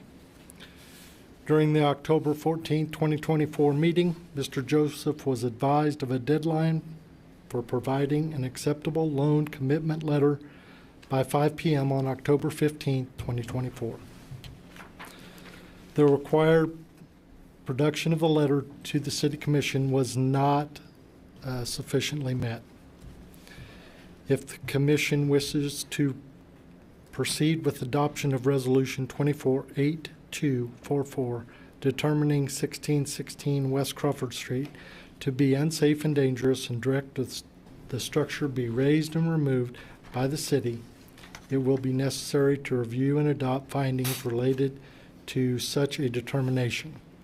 If the Commission wishes to deliberate on such findings, they may adjourn temporarily into a closed session to do so. What we're asking is approve Resolution 24-8244, directing the structure at 1616 West Crawford Street be raised and removed by the city and the premises be made safe and secure. Other options are approve Resolution 24-8244 with amendments as the City Commission deems appropriate.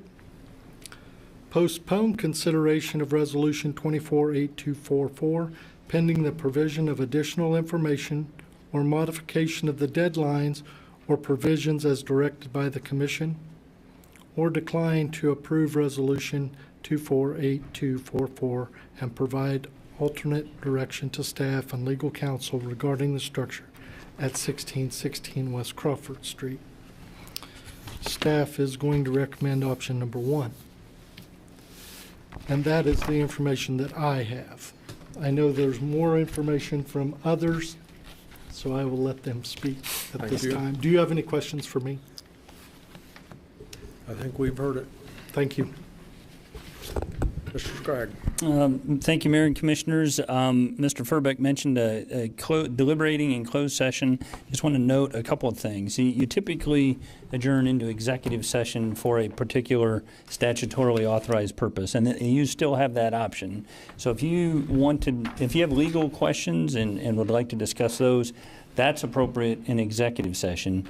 It's an oversimplification maybe, but I would describe closed session as deliberating like a jury. At that point, you have the opportunity in closed session to discuss amongst yourselves the facts that you've heard and the information that you have as you finalize findings on the matter. So in the interest of due process, you've heard us say this before, we don't provide you information in advance of the public hearing so that the owner has the opportunity to present you whatever information they might have.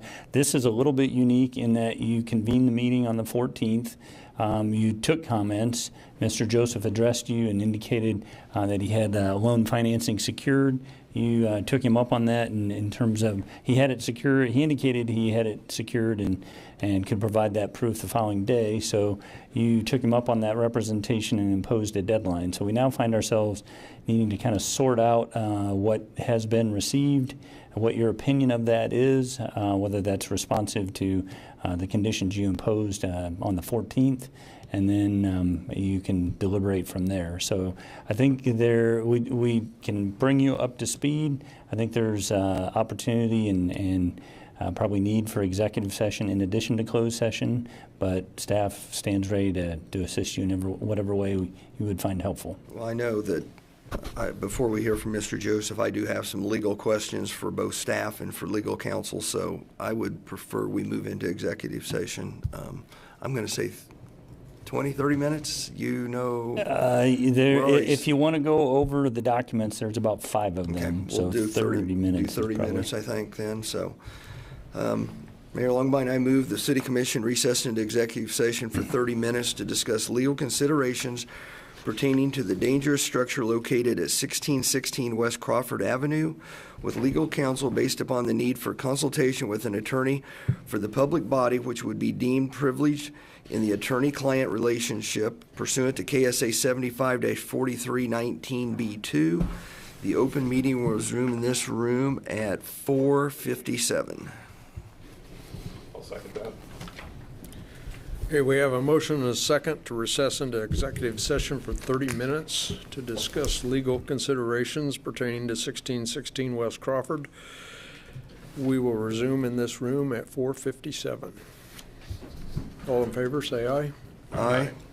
Aye. Motion carries 4-0. So in addition to yourselves, those in attendance will include myself, City Legal Counsel Greg Bankson, Deputy City Manager Jacob Wood, Assistant City Manager Sean Hennessy, Danger Structure Specialist Sean Furbeck, and Director of Community Development Services Lauren Driscoll. And it is likely that you will take some form of action when you reconvene in open session. Okay, we'll see you back here in 30 minutes.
Okay, we are back in open session, and city manager and legal counsel is going to recap where we've been and the direction we're going.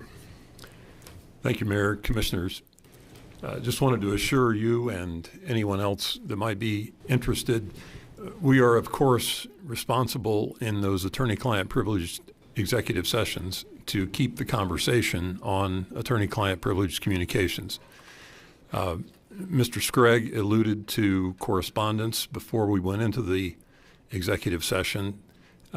That was part of the factual basis of your what then advanced to an attorney-client privileged legal questions that we addressed.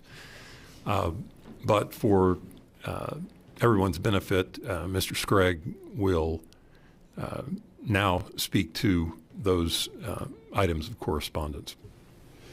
Okay, thank you. And I'll try to be brief. As you know, we initially declared the structure dangerous and imposed deadlines, and those deadlines lapsed, which created the need for the show cause hearing in the first place. So when you met on October 14th, that was a show cause hearing, essentially a last opportunity for the property owner to show you cause why you shouldn't proceed as you'd previously indicated you would if the deadlines weren't met, and that would be demolition of the structure. Mr. Joseph was in attendance on the 14th, and he indicated to you, and I'm going to read from a transcript of his comments. He indicated, I have secured a $3 million financing from Frontier State Bank of OKC for the project. I had to put $1 million CD to get the $3 million, and if this plan is approved, I'd like to bring it forth. And then he, somewhere in that conversation, described to you his plan. Mayor Longbine, you specifically asked, can you submit a letter of support and confirmation from your lender, to which Mr. Joseph responded, yes, I can send that to you first thing tomorrow morning because they had already drafted the letter and they were supposed to send it to me to be presented here, but I was looking at my email and haven't got it yet, but I can send you that tomorrow for sure. I had a question about when he spoke, I didn't pick up the value of the commitment and asked about that. Mr. Joseph responded, to get a $3 million loan, I had to put $1 million CD, which is already with the bank, and based on the $1 million CD they are giving me, they'll be giving me a $3 million loan for the project. Chris Wayne is the loan officer. So you then, relying on those representations, took action and passed a motion to postpone consideration of this resolution to this date and directed staff to pursue a development agreement as to the redevelopment of the property and provided that they produce an acceptable loan commitment letter specific to the proposed redevelopment and deliver it to the city manager's office by 5 p.m. Tuesday, October 15th, which would be the following day. That motion passed unanimously. We did receive a letter from Frontier State Bank the following day, and it indicated it was to inform us that Mr. Joseph had a $1 million revolving line of credit with a current balance of $0, and then it elaborated on the CD and said that I am currently working on a second request for Mr. Joseph in the amount of a $2 million loan. This loan request is to fund the completion of the above project in Salina, Kansas. I had conversations with Mr. Joseph by email and text, and he acknowledged that he thought he could have the additional loan in place by the 28th. I responded that that's not what he represented, nor was that the deadline that you'd imposed. On October 17th, Mr. Wynn sent a second letter indicating that Mr. Joseph, owner of DFW Joseph Investments LLC, has $3 million in funds available to fund the financing for the change of use from the hotel to retail and storage. That's not a loan commitment. That's just a representation that he has available funds. And so I consulted with legal counsel about that and sent Mr. Joseph a communication on October 21st. In it, I confirmed that it's our opinion that that did not meet the deadline, nor did it meet the requirements of producing a loan commitment. I went on to say, and Mr. Joseph and I had conversations about the timeline, his desire to keep moving on the project as he proposed. So I went on in the communication to say that it's entirely at the city commission's discretion in terms of whether he had been responsive as he had promised. But I did speculate about if we were to enter into a development agreement, there'd be a number of likely conditions that I would propose. And I won't go through all those here, but suffice it to say, breaking the project apart, making sure that we're paid for any of our expenses incurred to date or going forward, addressing security and site maintenance in advance of putting all that on hold while he finalized a plan. And then ultimately, all those would be binding commitments, and the security in all that is pledging a perfected security interest in liquid funds of $1 million that if he failed to meet the conditions of the development agreement, that was available to us to proceed to demolition. I had confirmed that Mr. Joseph received the communication, but then our conversations stopped at that point. Other than speaking with him before the meeting starting today, really hadn't heard any more. So that's a long way of saying you imposed some specific criteria, you imposed a specific deadline. Neither one of those were met. Mr. Joseph's been advised of that by myself after consulting legal counsel, and so we now find ourselves picking up the show cause hearing where you left off. And I will reiterate the point that even if he had produced the loan commitment, that doesn't bind you to reach a conclusion. That was just a piece of information that you were offered that you tried to take him up on. Part of this is a determination of what it's going to take to make that property safe and secure, and how you want to proceed since all the imposed deadlines have not been met. None of the imposed deadlines have been met. So with that, I'll stop and entertain any questions you might have. Questions? Okay, we will open this up to public comment. Mr. Joseph?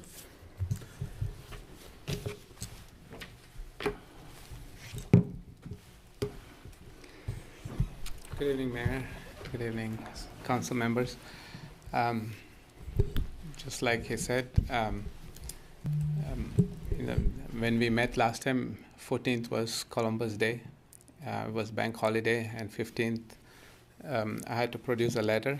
I still got the bank to produce the letter with a commitment that they're working on the $2 million loan, which the city manager said is not acceptable. So I had to go back, use some margin accounts and put in the bank $3 million cash to get the $3 million commitment, because it was too short a notice to get a $3 million loan commitment, so I had to do that. I did that, but since since the city manager said it's still not acceptable, I have just two options in front of me. Just like we planned to do the storage and the retail, you can allow me to do that. Or the second thing that I recommend, instead of the city trying to use your million or more than that million funds, the second option, what I propose to you is, I have contractors in place. I will demolish the full building and the concrete and the parking, as long as the city will,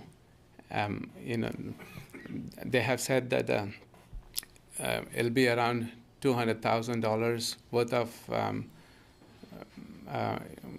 dump fees that will occur, and if the city will help offset with me on that price, I'll get that done by January of next year. You'll have the whole building demolished and just land there, and then we can try to find new developers to develop that place and have the city have its funds. So those are my two options, and whatever you all decide, I'm okay with that. Questions from Mr. Joseph?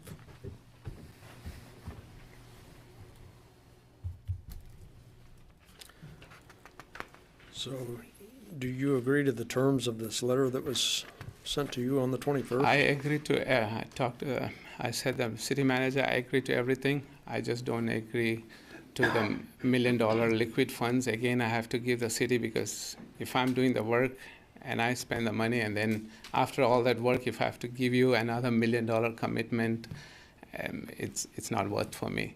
So that's why I said, you know, so at that point, I'm saying no matter what I'm going to do, how much ever I'm going to spend, you're going to still try and demolish a building. So I may as well give you the option to demolish the building. And, you know, I mean, the city has spent so many millions in so many different things in the city. This is the least you could do for a hotel that has given you many, many years of taxes. And if since it's been such an eyesore, I think the city can consume the dump fee, and I'll take all the other responsibility of demolishing the whole building and bringing it to just grass level. I mean, I have done everything. I've secured the building. I've got all the vibrance out. I've done everything that you have asked me to do, and it's now. But I still know that no matter what I do, I'm not going to satisfy all of you. So what you want to do, I'm ready to do it. Let's share the burden a little bit. And I just need 3 months to get it done. You can get it done by the end of January? Yes. And I'm using a local contractor, and the city already has the permit request from us. We'll start it right away. Because they were ready to start doing the storage work, but I'll just redirect them from next week just to start the demolishing work instead. So you say that if the city waives the tipping fees, you'll have it demolished by the end of January. What if the city doesn't? Are you just still going to be, are we just... What is that? If we don't waive the tipping fees? Then you can do whatever you propose to do.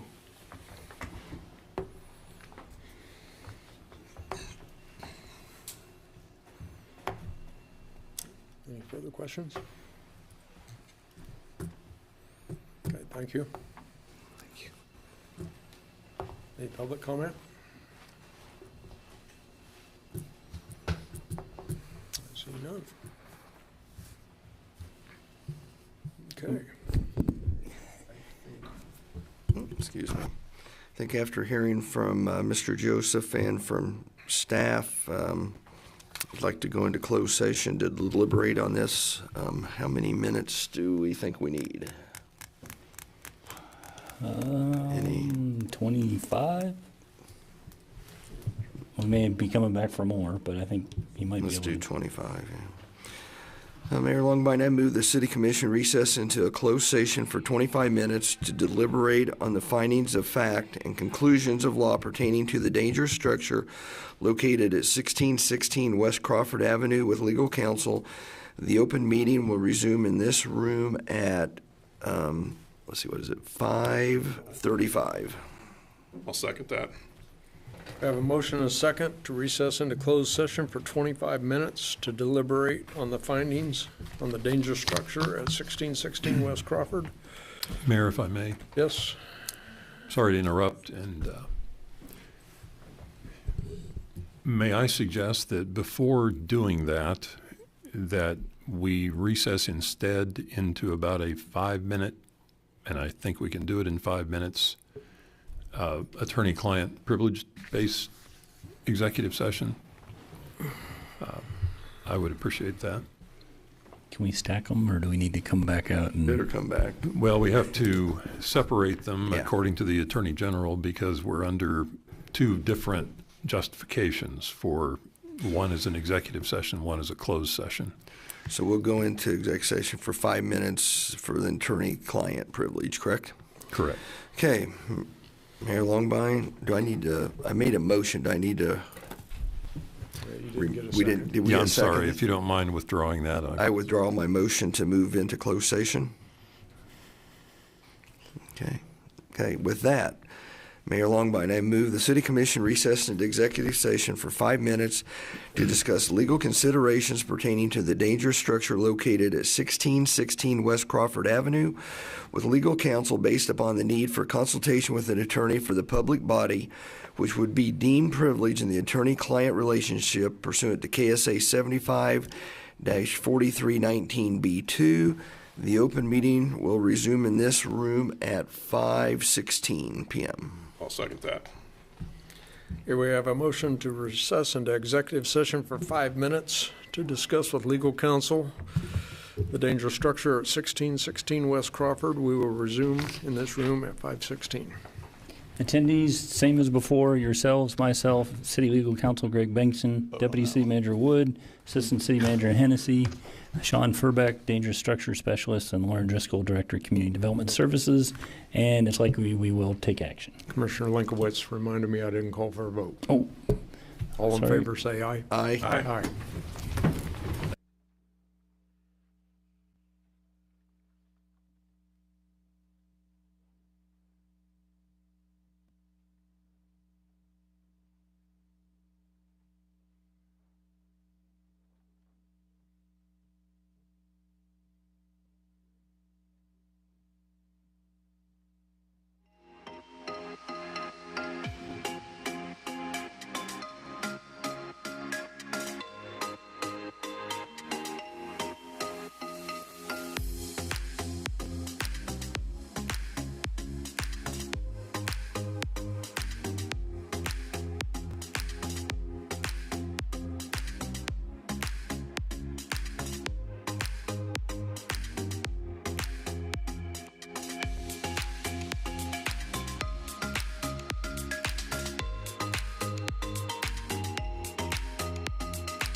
Okay, we are back in regular session, and we may have some further questions for Mr. Joseph.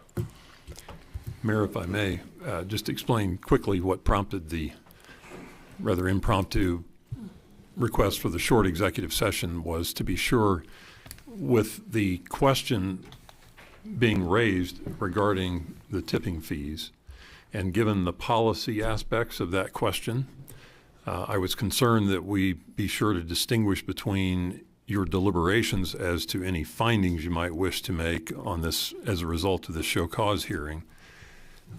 If instead you needed first to address the policy question of how you may or may not wish to address the tipping fee question. So now that you're back in open session, and if you wish to pursue further with Mr. Joseph the matter of the tipping fee arrangement, then you're able to do so.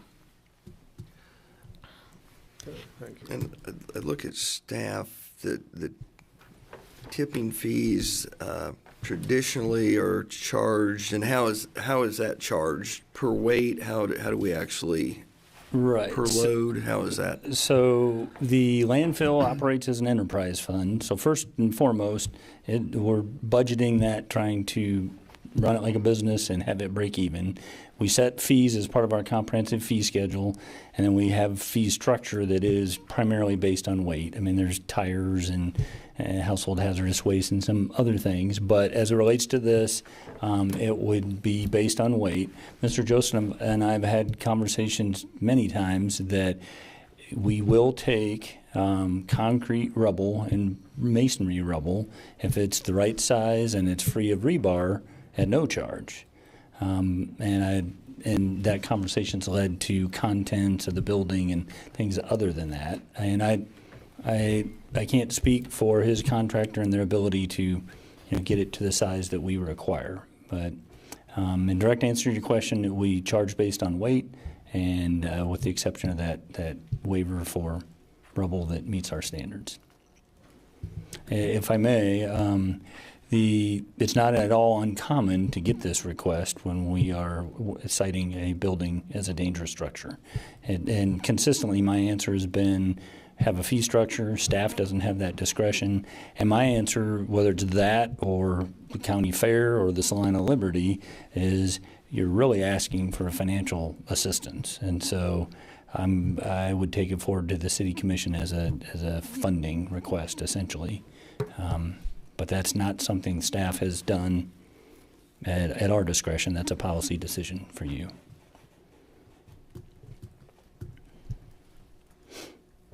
Okay, Mr. Joseph. Thank you. I'm here to answer your questions. Could you tip the mic up a little bit? Thank you. I'm here to answer your questions. The tipping fees, have you got an estimate on what that would run? Yes, I just, after I talked to the city manager, I called him, and that's when I talked about erasing the whole building, which I just made the decision earlier. And he said it's if you're erasing the whole building, then it'll cost around $150,000, which I think me and the city manager had talked before also. $150,000 to $200,000 is where all the everything, all the contents of the hotel can go. It will cost totally.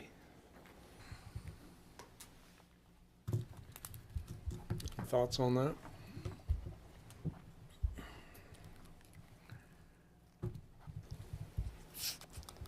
Have you looked into recycling options that we have available for like metals and? Obviously, I talked to him and I asked him, will he be able to take most of the metal and try to recycle or sell it? And he said, he'll do his best to recycle as much as possible. But since we're giving him short notice, he asked me if we'll give him time to start doing an auction and selling of stuff. I said, I don't think we can get that time frame. So to start selling things off, it'll take a longer time. So I think the best thing is to just, if you want to do it fast, then demolish everything and just crush it and dump it. Who is your contractor? I think city should have the information. His name is Staten. What? Staten. Staten. He demolishes. Is that most of Staten the- Deal? Yeah. Sorry. Okay. I didn't have it. The only Staten I know. So. Okay. Okay, thank you.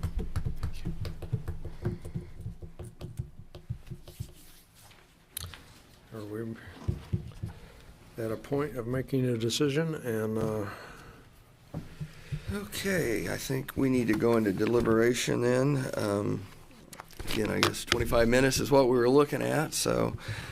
Mayor Longbine, I move the City Commission recess into closed session for 25 minutes to deliberate on the findings of fact and conclusions of law pertaining to the dangerous structure located at 1616 West Crawford Avenue with legal counsel. The open meeting will resume in this room at 5:49. 5:40. Let's make it 5:50 by the time we get this over. 5:50. Second that. I have a motion and a second to recess into closed session for 25 minutes to deliberate on the findings of fact pertaining to the dangerous structure at 1616 West Crawford. The meeting will resume in this room at 5:50. All in favor, say aye. Aye. Aye. Aye, motion carries. Once again, attendees will include myself, City Legal Counsel, Deputy City Manager Assistant, Dangerous Structures Specialist, Lauren Driscoll, Director of Community Development Services, and Sean Holman, the building official, who I've been unintentionally overlooking until now. And then it's likely that we will take action when we return. Go ahead, sir.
Okay, we are back in regular session.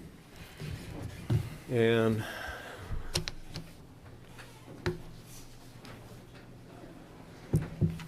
we are not fully assembled yet.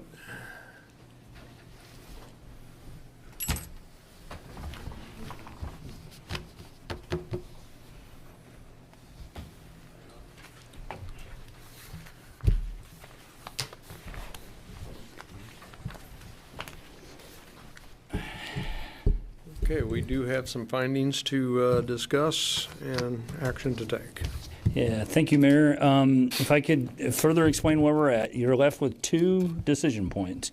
One is your answer to Mr. Joseph's request for a fee waiver.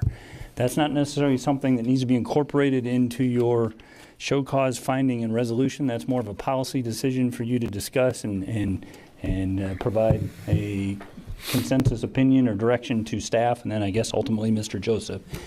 The show cause hearing and the resolution are the question of dangerous structure, the deadlines that have been imposed for quite some time now, and whether Mr. Joseph has sufficiently shown cause to you why you shouldn't proceed with demolition. So that is more detailed in terms of the resolution and the findings. Mr. Bankston's working on putting some finishing touches on that. So I think the thing that would be helpful to address first is how do you feel, or what is your response to Mr. Joseph's request for a fee waiver? If I may, what I would offer up, and I think we've talked about this in previous meetings, is this is not an uncommon request for us to receive when we're dealing with dangerous structures.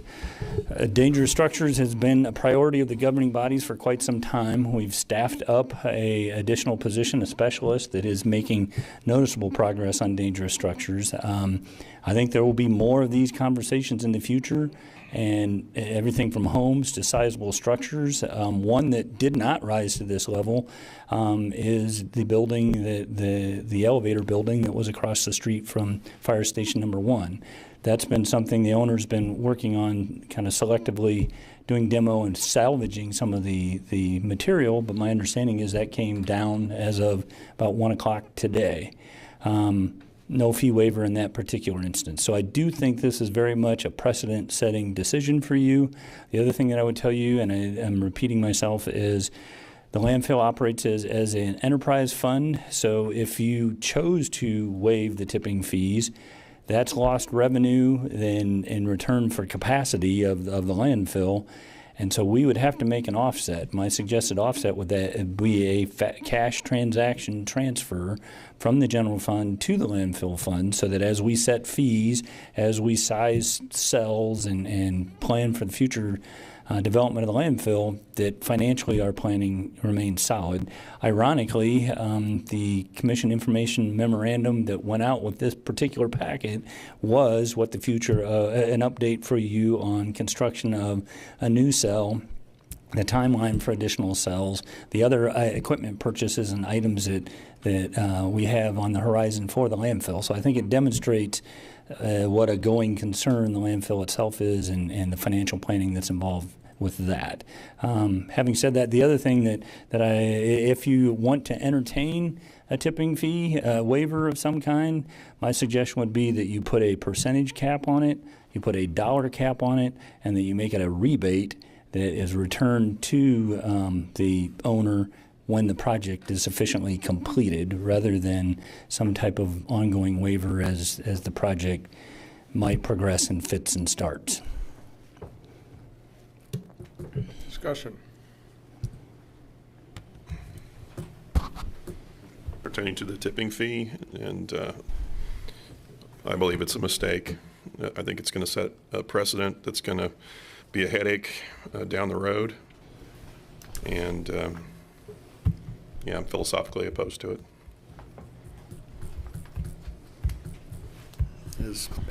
As the city manager stated, I know we've been asked to do this before and have refused, have not done it.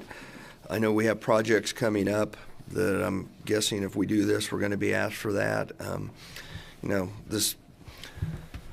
This building is had sufficient time to be addressed, and I'm just not comfortable rewarding the fact that this building has been allowed to deteriorate and to rebate tipping fees at this point. I would agree with both Commissioner Hoppick and Lankowitz.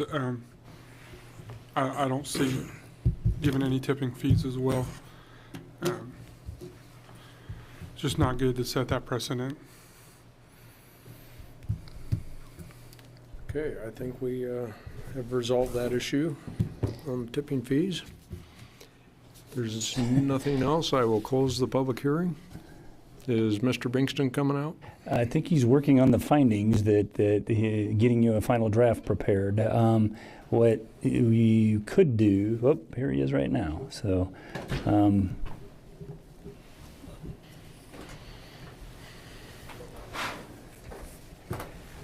would you prefer to do it now or table it till later in the meeting? Well, I think, thanks to Mr. Wood, we could do that now, I believe. Okay. So we're working between two networks, so I'll turn it over to Mr. Bankson to walk you through resolution with proposed findings based on everything that's transpired to get us to this point.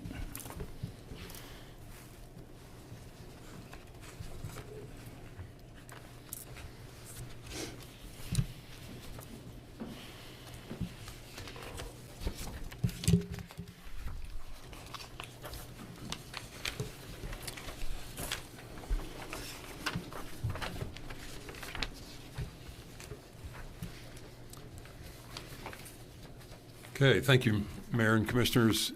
You will recognize this as the original resolution number 248244 as was presented at your October 14 meeting.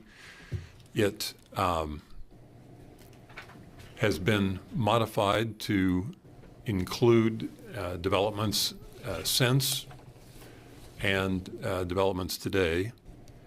In terms of this matter,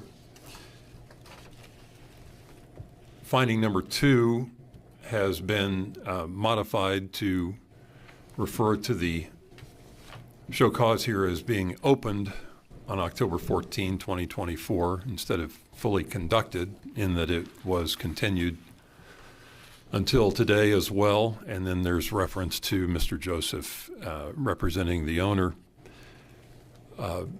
You'll see there that given the fact that we have this progression of findings which are based on events at different times, the insertion of the headings was just to set the context of the progression of the matter. That's what prompted there before finding number 4 that those occurred, or what follows in 4, 5, 6, and 7 are what occurred prior to the commencement of the show cause hearing. We then go down to 8, 9, and from that point forward, you are looking at entirely additional new findings. The first of which, 8 through 12, refer to what transpired during the October 14 segment of the show cause hearing. I don't know if it would be best to read those given in light of where we are this under the played out, circumstances. probably ought to read it into the record. Okay. Number 8 is that Mr. Joseph expressed that he felt the timeline they had been given was insufficient to plan for the needed repairs, and explained that he brought his design architect with him to the meeting. Finding number 9 would be that Mr. Joseph represented to the governing body that, quote, I have secured a $3 million financing from Frontier State Bank of Oklahoma City for the project. I had to put a $1 million CD to get the $3 million, and if this plan is approved, I would like to bring it forth. Number 10, Mr. Gatea, if I'm hopefully pronouncing that nearly correctly, Gatela, shared the details of the owner's anticipated plan, which would involve splitting the property into 2 buildings divided between storage, retail, and commercial space, and indoor recreation. Finding number 11, in response to Mayor Longbind's question, quote, can you submit a letter of support and confirmation from your lender, close quote, Mr. Joseph represented, quote, yes, I can send that to you first thing tomorrow morning because they already drafted the letter and they were supposed to send it to me to be presented here, but I was looking at my email and haven't got it yet, but I can send you that tomorrow for sure, close quote. Finding number 12, in reliance upon Mr. Joseph's representations, the governing body unanimously approved a motion, quote, to postpone consideration of resolution number 24-8244 by continuing the public hearing until October 28, 2024, and directing staff to pursue a development agreement as to the redevelopment of 1616 West Crawford, providing that Andrea Investments, LLC, produces an acceptable loan commitment letter specific to the proposed redevelopment and delivered to the city manager's office by 5 p.m. on Tuesday, October 15, 2024. The next set of findings relate to the period of time after October 14, after the October 14, 2024 segment of the show cause hearing and prior to the October 28, 2024 resumption of the show cause hearing. And that was number 13 on October 26, October 15, 2024, a letter dated October 15, 2024 was received in the city manager's office from Chris Wine, Vice President of Frontier State Bank, Oklahoma City, Oklahoma, stating in part, quote, this letter is to inform you that Mr. Joshua Joseph, owner/manager, close paren, of DFW Joseph Investments, LLC, has a $1 million RLOC, presumably revolving line of credit, with a current balance of zero. This RLOC is secured by a CD and funds can be available at a short notice to fund the financing for the change of use from hotel to retail and storage facility in Salina, Kansas. Furthermore, I am currently working on a second request for Mr. Joseph in the amount of a $2 million loan. This loan request is to fund the completion of the above project in Salina, Kansas.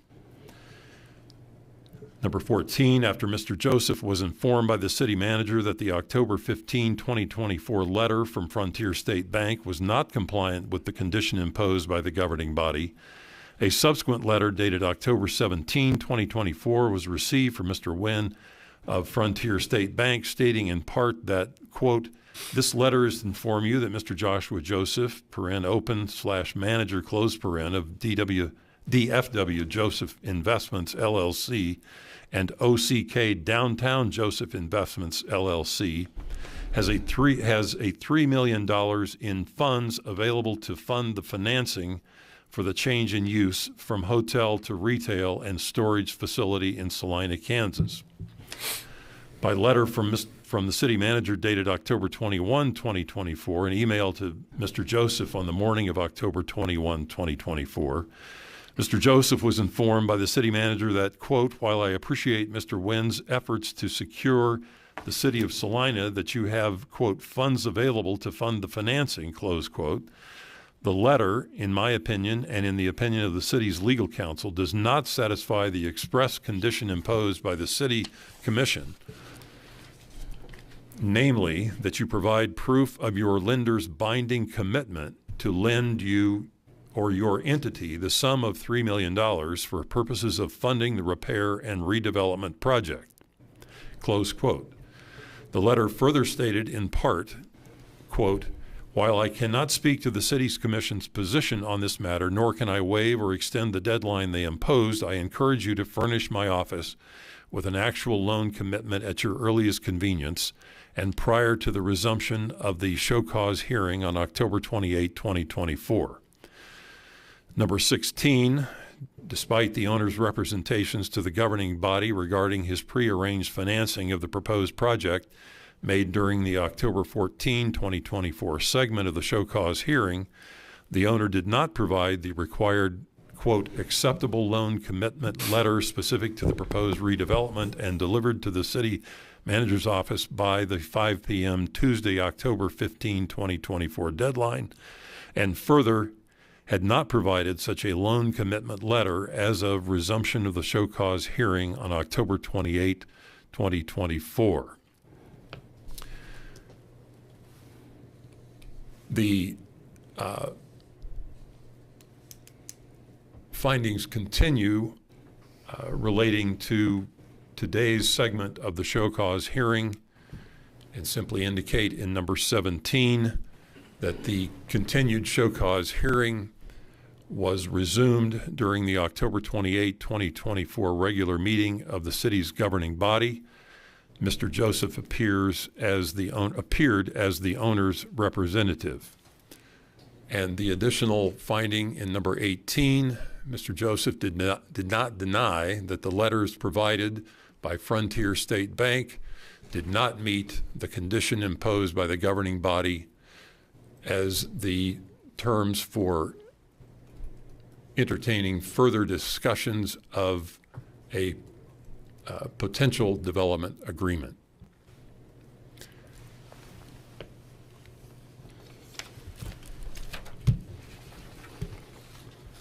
So, Commissioners, I would remind you that the financing was not the end-all, be-all. It was not a checkbox as much as it was a representation of progress on the part of Mr. Joseph to you.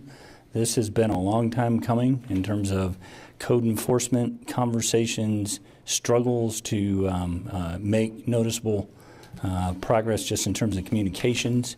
And the question before you, the purpose of this meeting, is it starts with the presumption that you previously ordered the building dangerous and ordered it repaired or demolished by the owner by deadlines that have already passed. And so the question is whether the owner or the owner's representatives have sufficiently shown cause to you why you should not proceed as you had previously indicated you would with demolition in the event that those deadlines were not met. This resolution is trying to build the sufficient paper trail to make the findings on your, allow you to make the findings to then proceed. If you pass the resolution, that's an indication to staff that we should proceed. There's a number of things that we'll need to do in terms of putting together requests for proposals for demolitions and soliciting bids, and that will also then potentially require securing administrative search warrants to get the necessary permission to go into the building to allow interested bidders to inspect the building and prepare their bids. In the event that Mr. Joseph chooses to proceed on his own with demolition in the intervening time frame, he might be able to do that at less expense than we can. He might be able to do it quicker than we can. But passing this resolution would be your next step in authorizing staff to pursue demolition independent of Mr. Joseph. Any further questions or comments?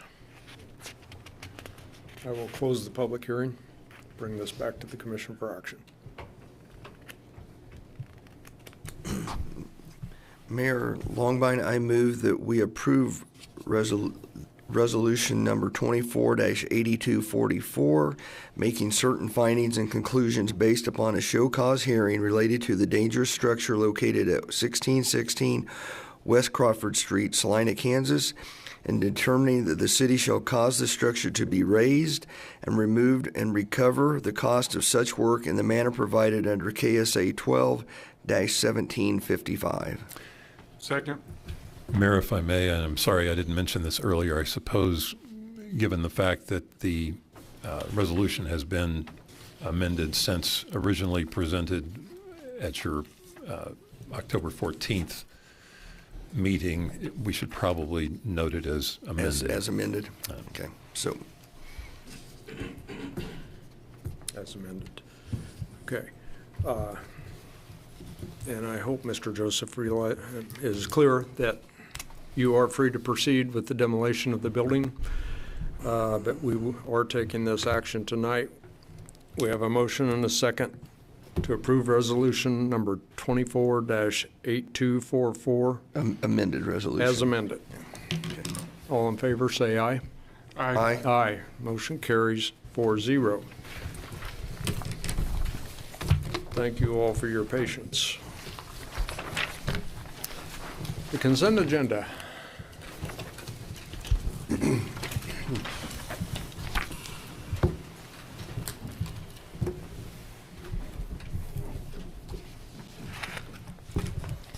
Item 4.1, approve the minutes of the meeting of October 14th, 2024. Item 4.2, award the bid for project number 24032, 2024 storm sewer repairs to Garibay Site Works of Manhattan, Kansas for a total project authorization not to exceed $124,368. Item 4.3, approve resolution number 24-8250, reaffirming the Saline County Solid Waste Management Plan. Item 4.4, authorize the city manager to execute an agreement with Central Power Systems for the purchase of a wheel loader. Item 4.5, authorize placement of the Prism Arc K sculpture at Kennedy Park. Thank you. Is there any public comment on a consent agenda item? Is there any item a commissioner would like to remove from the consent agenda? I would entertain a motion for approval.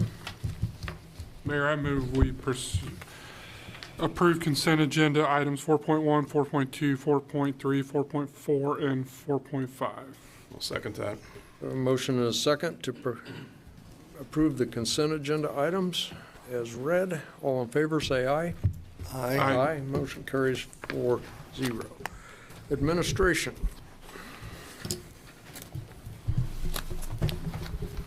5.1, authorize the mayor to execute the Phase 2 development agreement between the City of Salina and Salina Destination Development. Thank you. Mr. Scragg. Thank you, Mayor. This is the culmination of quite a bit of discussions and negotiation on Phase 2 of the Salina Destination Development Project. Salina Destination was the successful respondent to the RFP process that we conducted to develop using the $25 million of funds allocated by the state and $1 million allocated by us through our ARPA funding. We've had considerable conversations about this. It very much mirrors the approach taken to Phase 1, changes being specific to Phase 2. None of this is news to you. We've been discussing it at great length in executive session. So in the interest of time, I took the liberty of highlighting a version of the development agreement that was attached to your packet that covers kind of the highlights specific to Phase 2. Not only for you, but any other interested party that might be, watching from home or wanting to take a look at it. So I don't intend to go through this point by point, given how much time has been invested previously. With the things that I would tell you that have taken place since you met and discussed it in executive session last is the agreement went to the Department of Commerce for their review and approval, and they confirmed that they approve.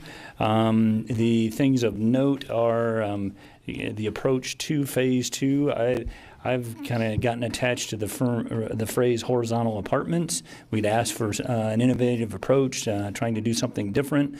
The developers have done something like this in other markets, and it's similar sizes, similar footprints to an apartment, but separated, and it's still very dense on the site, as you can see in the site plan, but not necessarily shared walls, shared floors, shared ceilings, a little bit of separation between those units. So that's why the phrase horizontal apartments it resonates with me anyway.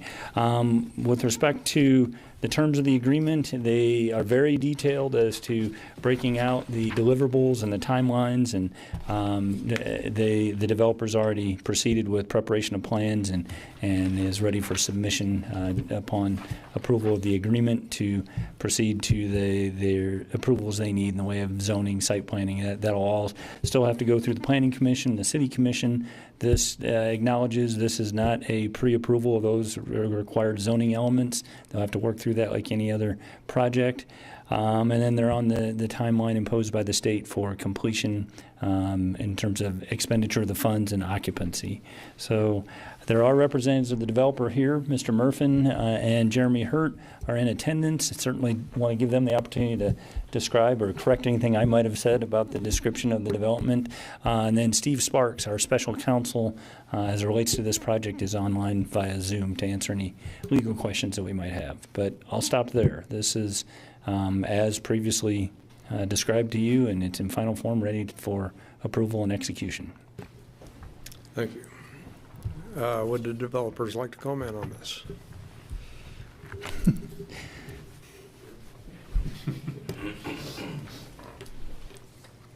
Yeah, on behalf of Salina Destination Development, Yeah.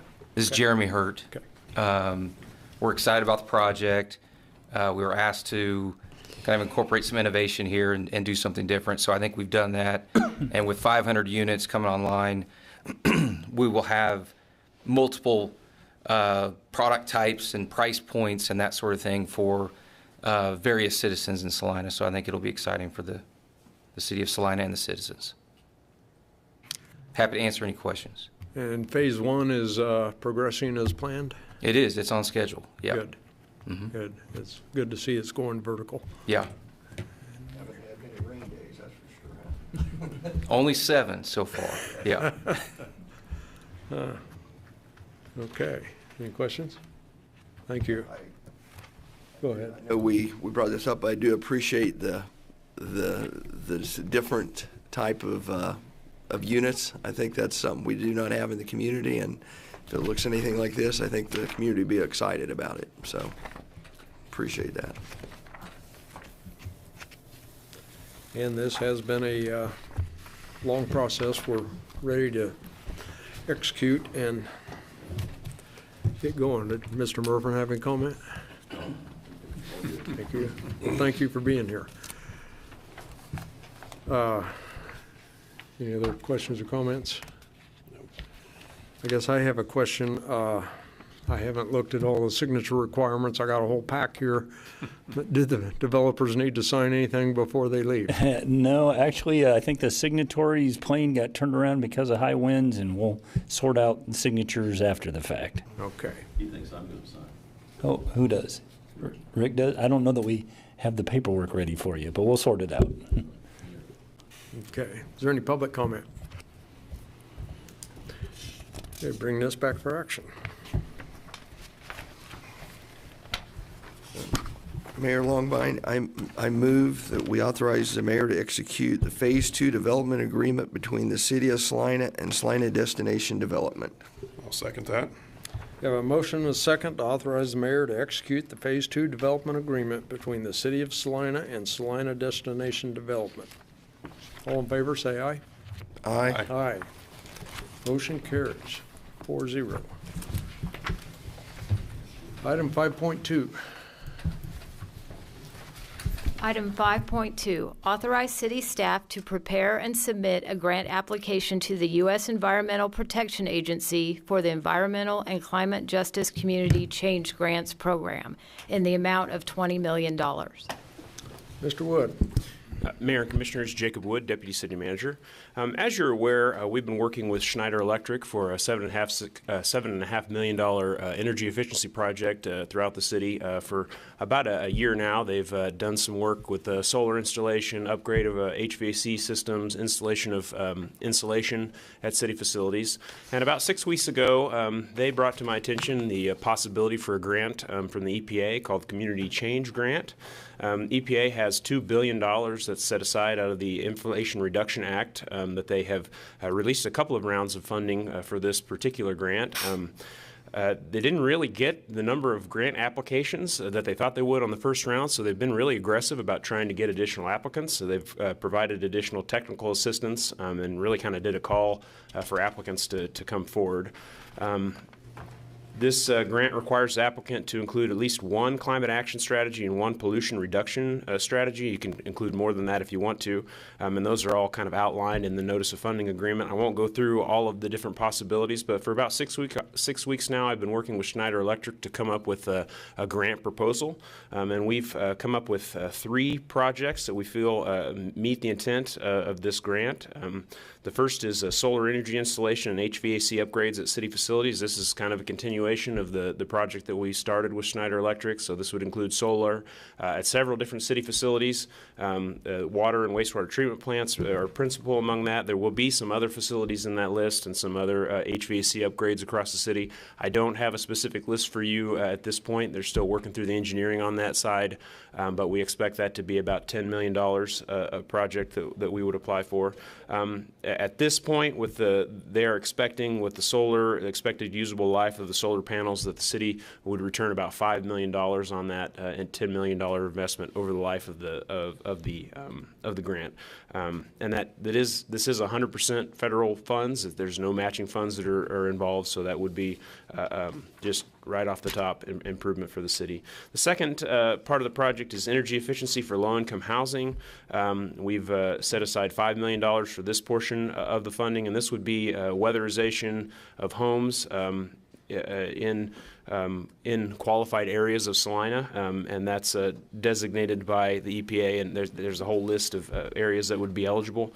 This is really just kind of to bolster the project or the programs that the development services part of our they're already doing. As you heard earlier, we're applying for CDBG grants. We got some other funds. We had $1 million from the Federal Home Loan Bank Association last year.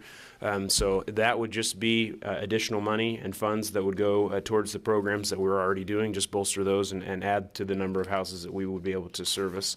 And then the last part of the project would be river trails development. So I've dedicated or set aside $5 million for this portion of the grant. I will say this is a really important portion of this, because one of the reasons I think that the EPA has not gotten the number of grants that they thought they might on the front end is that they've made some pretty stringent requirements on who can apply for these grants. So in order to apply for a grant, you have to have 2 community-based organizations or 2 nonprofits working together, or a lead applicant, which would be like a city or a local tribal government, and a nonprofit. So you really have to find a community partner, a nonprofit that you work with in order to do this.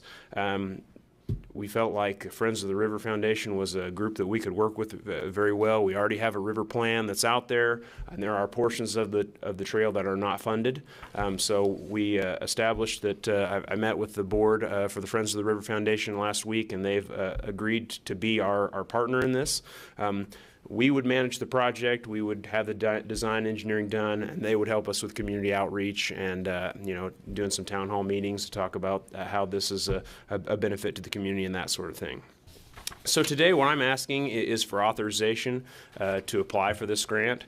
As I said, this is a pretty unique opportunity. Not very often do you have a grant where there is no match required on the local side. There's $2 billion out there that's available for this. I believe they've funded about 20 projects out of that $2 billion. They're seeking about 100 more projects across the country, and they're trying to get this all done in this cycle, which has a due date of November 21st. So with that, your options are to authorize the city to prepare and submit a grant application for the Community Change Grant in the amount of $20 million. Or you could authorize us to do that with any amendments you thought were appropriate, or postpone it to a later date. I would say if we postpone, it's not likely that we'll be able to get a grant application prepared. So I'd be happy to stand for any questions. Questions for Mr. Wood? The deadline's November 21st. Do you know when they're awarding these grants? I think they're going to be, I don't know the exact timeline for when they'll award them, but they sounded like they're going to try and be pretty aggressive. I mean, there was some talk about trying to get this money awarded by the end of the year. I think they want to have things done by the time the new president is in place. So I think it's a fairly quick process. And it won't be, from what I've heard, this type of grant. I know we applied for the RAISE grant, that $22 million, and then we had like a really long time period of negotiation with an agreement. This grant, the word on the street is that there's not that long time period for negotiation, so it's a really kind of a quick turnaround. You do have 3 years to expend those funds once you get it. That was going to be my next question. Well, I think we were fortunate to have this put before us, so hopefully we will be successful. And I will say Schneider Electric's been great through this process. They have a grant writer they have a third party that writes grants for them or helps them write grants, and they are doing a bulk of the legwork, as well as I've been working with Martha Tasker on the Riverside, and then also Jane Anderson from the foundation as well has been very helpful, and kind of we saw an opportunity. We thought, okay, if we got to try and do what we can to take advantage of this while we can. So we're moving as fast as we can. Okay, thank you. Any other questions, comments? Any public comment? Bring this back for action. Mr. Mayor, I move that this governing body authorize the city staff to prepare and submit a grant application to the U.S. Environmental Protection Agency for the Environmental and Climate Justice Community Change Grants Program in the amount of $20 million. Second. I have a motion and a second to authorize staff to prepare and submit a grant application to the U.S. EPA for the Environmental and Climate Justice Community Change Grants Program in the amount of $20 million. All in favor, say aye. Aye. Aye. Motion carries.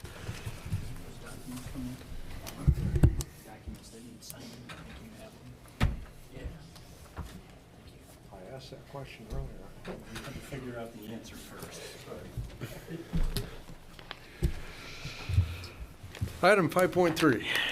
Item 5.3, approve ordinance number 42-11224, authorizing the issuance of industrial revenue bonds for Beck Superior Hybrids of Atlanta in the amount of $22 million, and authorizing the mayor and the city clerk to sign all documents necessary for the issuance of bonds. We're gonna fight for the microphone here. We are fighting for the Okay. microphone. Good evening. I'm Sarah Steele with Gilmore and Bell. We're bond counsel to the city and have served as bond counsel on both of the following two issues. I just wanted to give a couple preliminary remarks, and then we'll turn it over to Mr. Robinson. The ordinances that are before you today are typically brought before the governing bodies at the end of construction of the project for a variety of reasons. And so you have held the public hearing and considered a resolution of intent quite some time ago, actually. On the Becks, it was, I apologize, I don't have that date. November 22nd. Of 2022. And then on the SFC Global Supply Chain, it was started back in August of 2020. So in both cases, you have had public hearing, you've considered this previously, but now we're here for the final action on each one of these, and we'll actually issue these bonds this year. I will remind you that this is in no way an obligation of the city. It is purely an accommodation for both companies for them to obtain two benefits. One was a sales tax exemption on construction, and the second is a property tax exemption for 10 years following this year. So starting 1/1 of 25, it will run through 12/31 of 2034. And so this is simply a mechanism to assist those companies in obtaining those benefits for new construction that did not previously exist. And so I'm going to stop there. I may pop back up in a bit. Thank you, Ms. Steele. Mr. Robinson. Thanks, sir. Sarah's pretty much outlined the project. Beck's came to us in 21 looking for a location for a new distribution facility. They looked at several sites, and they really identified the one on I-70 where the facility is almost completed as their number one spot, and they were able to work out an agreement with the landowner to buy that property. So they are building a 96,000 square foot building. They acquired approximately 106.18 acres, which they've had test plots for this year. I asked the question today, how did the plots turn out? Well, they're still studying the numbers. Obviously, we've had a dry year. We'll see how they turn out. November 22nd, we were before the commission. I'm sorry, that was our recommendation from the SCEDO was on the 22nd November, and in April 10th, 2023, we were here, and the commission approved the resolution of intent to start the project. The job numbers currently, they projected a 10 job employment group there at the warehouse. And right now, later this month, they will add their 8th person on the staff, so they're ahead of their timeline on employee numbers. Remind you all, we did have a Wichita State economic impact numbers, and we came through with 1.28 over the target of 1, so we're ahead there.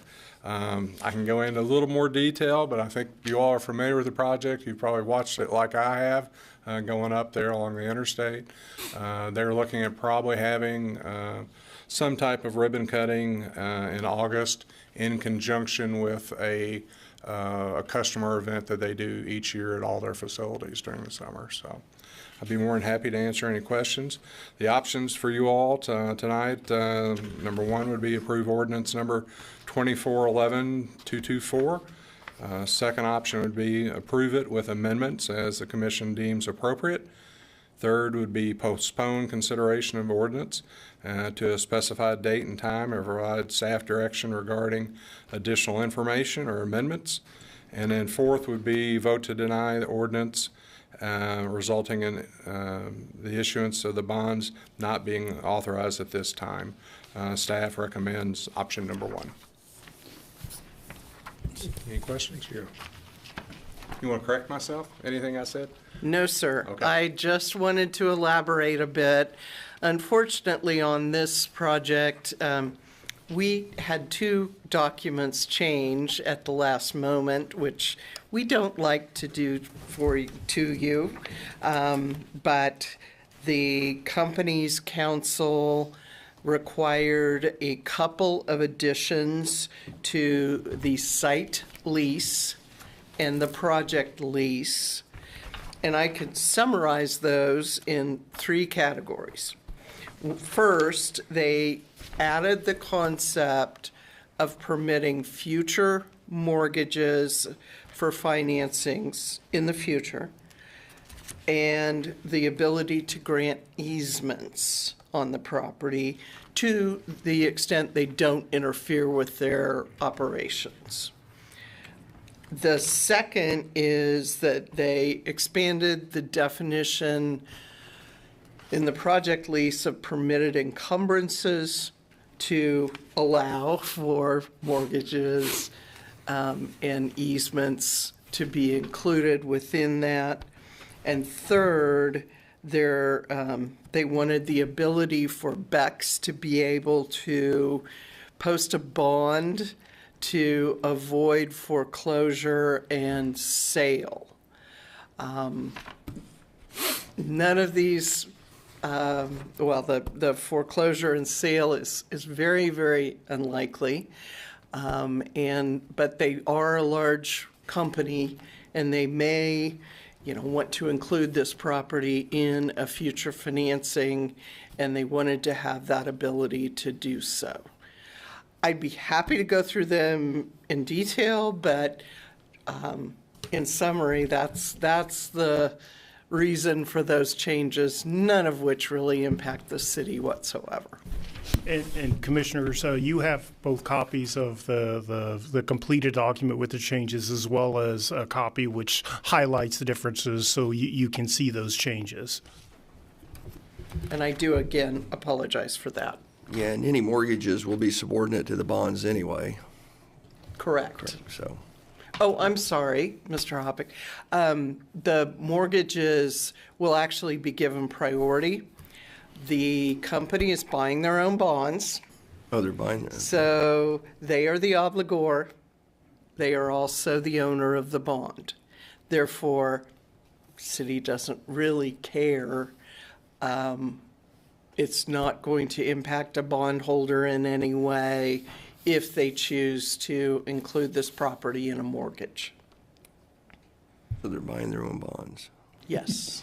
Yeah, Again, it's an unusual scenario to think through, but this governing body has issued most of the bonds in recent years under that same structure, where the tenant is the obligor. They buy their own bonds, so they're obligated to pay themselves. It's the mechanism to allow for the property tax exemption to exist.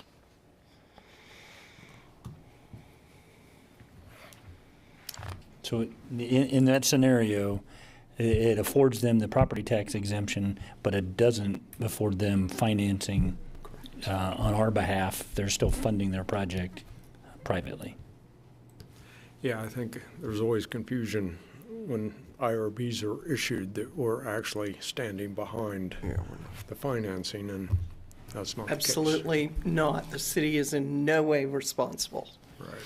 Ever. Okay. Thank you. I did have a couple questions for Mr. Robinson. Yes, sir. It says completion by the end of December. This year. This year. Originally, it was kind of funny. I was going through the documents working on the blue sheet, and originally they were projecting 25. And I kept going through some things, so I just called him and I said, well, I see 25. And he said, well, yeah, that's right. We were originally thinking the project would be for next year, but they had enough early sales and interest in this location that they went ahead and moved it to a 24 completion. So they're going to be open for business by end of the year? Yes, sir. Okay. I guess my next question is the roadway is the... There is partial concrete going back. I don't know, I didn't drive. They had a gate across, so I couldn't drive all the way back to see how far it was, but it'll be done, I'm sure. Okay. I did learn that Hutton Construction, the general contractor, was awarded another Beck's project in Minnesota. So I think they've been very pleased with their work. But my friend that's the GS out there is not going to Minnesota, he said. So that's good. Any questions, further questions? Thank you. Is there any public comment? We'll bring this back for action. Mayor, I move that we approve ordinance number 24-11224. Second. I have a motion and a second to approve ordinance number 24-11224. I'll ask the clerk for a roll call, please. Commissioner Davis, Commissioner Hoppick, Aye. Commissioner Ivy, Aye. Commissioner Linkowitz, Aye. Mayor Longbine. Aye. Motion carries 4-0. Thank you. And bring us item 5.4. Okay, we're on the second project, which is, of course, the SWANS, or SFC Global Supply Chain Project. This was the second phase, the $160 million phase, following the $270 million phase. So total of $430 million in bonds for the 400,000 square foot production facility and the approximately 149,000 square foot cold storage facility that's almost completed now. They're in the process of cooling it down and will be ready by the end of this year as well. August 10th, 2020, the project was announced. Those of you all who might have been there remembered how hot it was as we were separated from each other by 6 feet and outside of the Tony's Event Center, probably one of the hottest days of the year. But they had also celebrated their 50th anniversary the previous year. The company, as everybody knows, has been acquired by CJ Foods, South Korean food manufacturing company, back in 2019. So the project had several different stages. We had worked on it for about 3 years before it was finally announced. There were some problems with COVID, delays, but it was able to be announced by the governor and Senator Moran that day, along with the company CEO. So we've gone through the process. The company has currently a 500,000 square foot building. Originally, they've added the 400,000 and then the cold storage. As was outlined in the project originally, I should say, there would be 225 people added to this with this new operation. As of October 14th of this year, the company has 1,600 employees in place. They are working to fill 160, so they're down a little bit from the 1,600, but they have 1,600 slots. They continue, like a lot of our manufacturers, to work toward getting those positions filled. Most of those are on the older side of the plant. The new facility is totally up and running and in full production. So we're working through that. We mentioned the performance agreement defines exactly what was required. They have met that structure with the building additions, the additional phases in the future. There will be, the building is only half being used right now, so we've got 200,000 square feet that's not being used. It's not even, the floor is not even finished. So we'll be looking at a future project in the next couple of years that basically is totally dependent upon the market for pizza. And as far as I know, pizza is still one of the top foods, and the company is continuing. But as their production requirements are demanded for more, we'll be seeing a future addition over on the other side of the plant. So that's something to look forward to.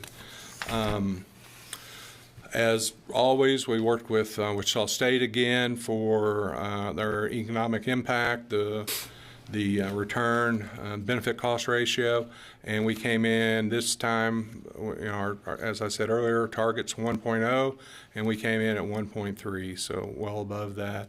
And I think anybody that's been here in the community for the last 4 years has seen, the impact that investment has had on the community.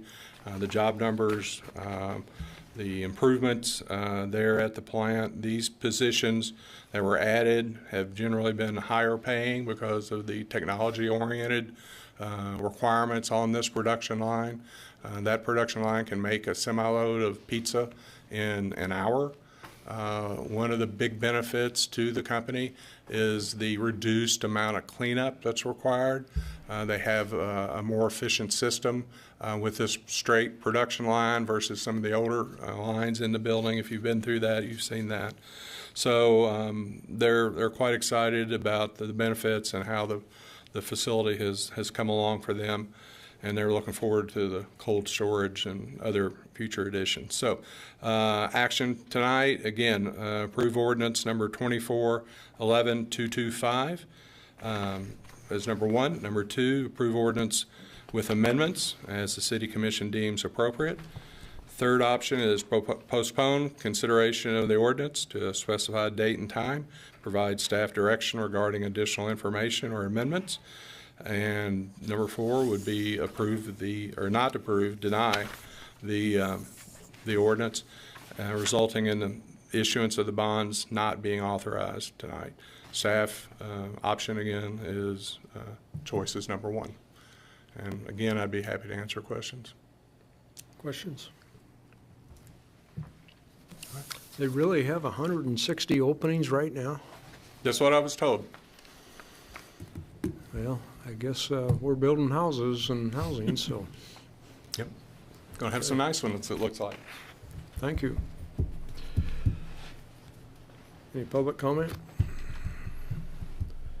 Bring this back for action. Mayor, I move we approve ordinance number 24-11225. I'll second that. I have a motion and a second to approve ordinance number 24-11225. That's the clerk. If we can have a roll call, please. Commissioner Davis, Commissioner Hoppick, Aye. Commissioner Ivy, Aye. Commissioner Linkowitz, Aye. Mayor Longbine. Aye.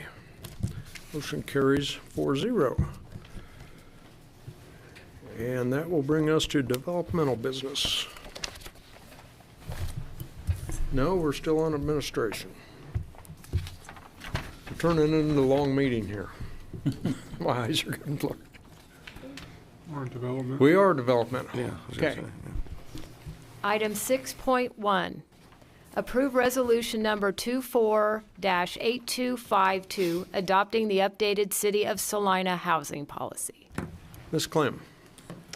Good evening, Mayor and Commissioners.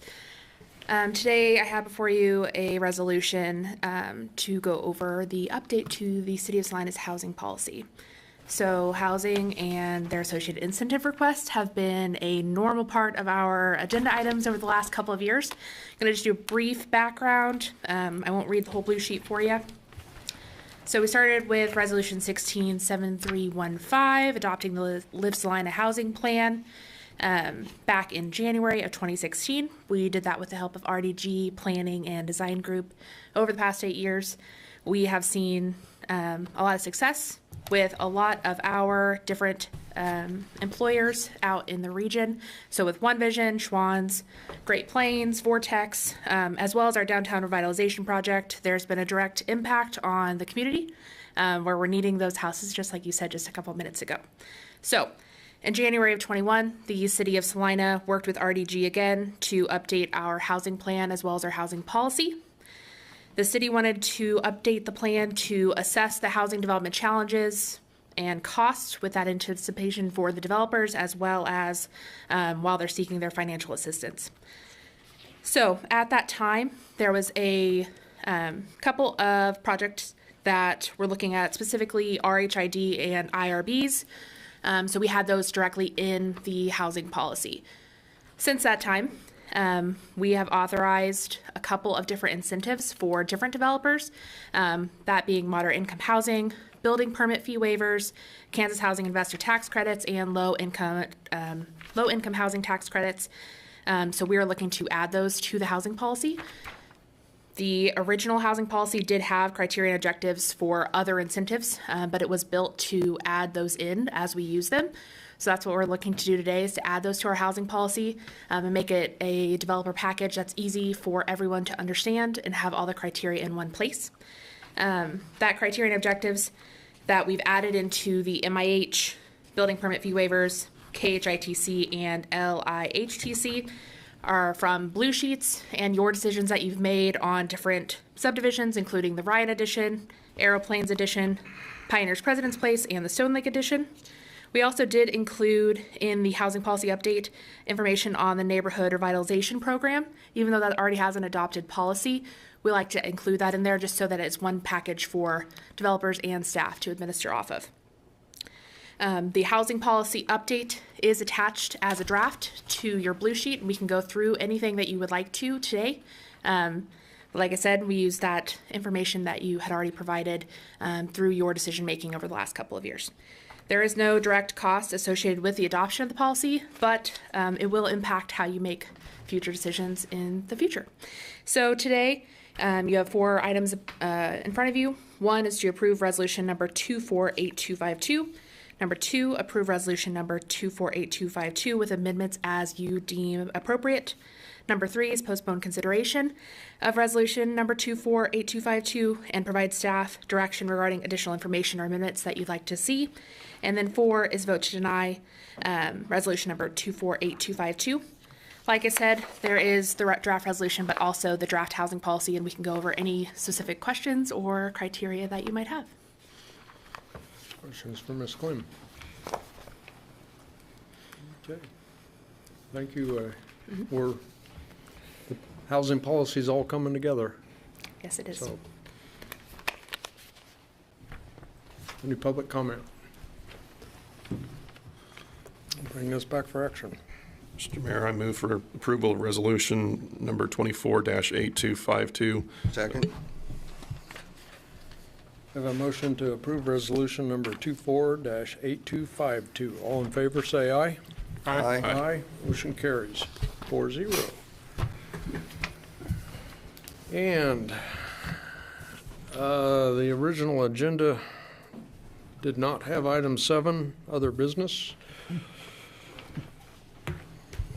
So is there any item a commissioner would like to bring up before? I'd like to recognize Sheriff Darrell Wilson's passing this week. He was a great lawman, served the city of Salina for several years and the county for several years. He's a good man. Thank you. And there is a wonderful article on Salina 311 about his legacy and his history. And I have one quick thing. October's Breast Cancer Awareness Month, and I hit up Mr. Scragg, 2 weeks ago, about the overhead structures. We can now change them all from location here, and they, if you've noticed, at night those are pink. So that's kind of cool. We can do that. So thanks city staff for doing that. Instead of days, it took minutes. Yeah, maybe. it's nice. So. Yeah, that was money well spent to upgrade that to where they can do it from a laptop in their office. So. Yeah. So. I have a couple items. About a month ago, I asked staff to prepare a tutorial on the water usage portal, and that was completed. And I'd encourage people that have concerns about their water usage and afraid of getting a big bill, unexpected bill due to a leak, to search for that tutorial on the city's YouTube page. And I have signed up for it and set alerts, and I'm probably a little low, but if I take 2 showers and do 2 loads of laundry, it triggers an alert. So it works, and that's the biggest complaint I've ever heard of the water department is these unexpected high water bills. Why didn't they let me know beforehand? And now we have that ability with this new system. Also, this Saturday, November 2nd, is the Salina Crossroads Marathon. I saw an update today. They have over 5,200 registered runners, and Saturday morning, please prepare for any errands or trips you need to make, because there is going to be streets blocked and people everywhere. So, Yeah, Mary, you're absolutely right. I would say between the event organizers and staff, they've done a terrific job of trying to be very judicious in how they laid the course out, and it's not without traffic interruptions, but they have been really good to work with, and our staff has worked with them extensively to try to use trails, use parks, and try to maximize that the best we can. yeah, and I think this year's course is a little more straightforward. Not so many winding and cutting backs, but it's still, the town is going to be very busy, and there's going to be a lot of streets blocked off. And we're also hosting for a regional volleyball at Tony's Pizzas. So I'd anticipate restaurants are going to be busy too. So, and conclusion, I want to wish everyone a happy and safe Halloween. Come Thursday. It seems like Halloween is celebrated the week before now, but some people still wait till the actual holiday. So, Citizens Forum. Anything that's not been on the agenda, if you'd like to comment?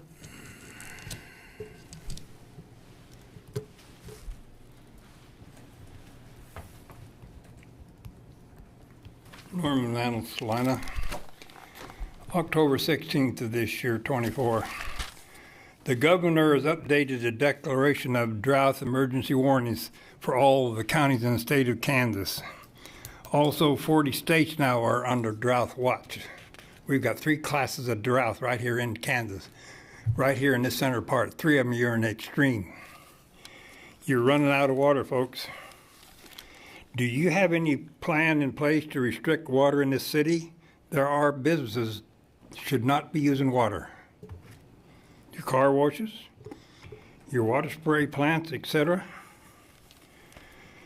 Also, going back to Administrator 5.2, the lifetime of these solar panels and wind blades are short. They're dumping them in the environment. These solar panels are not lasting. They're causing problems. You didn't say anything about November 11th, Mayor, because you're not going to have a meeting next week, and the 11th is on a Monday. How come you forgot that? Guess we haven't got to November yet, have we? But you're not going to have any more meetings to announce it, are you? You won't. You won't be here next Monday, and the 11th is on a Monday. You said back in May that you would handle the memorial issue. You didn't do that either. So, Newton's Law. Now we got Native American issues. That Ginger Hill issue. You better be looking into this environment, because I talked to the Corps of Engineers at Milford Lake. They're discovering Native American artifacts. And if they find a body there at Milford, they may drain it. It's a burial site. We're getting into Native American issues. You've got the same issues here around Salina. So, you got a lot on your plate to do. Well, let's see if you can do it.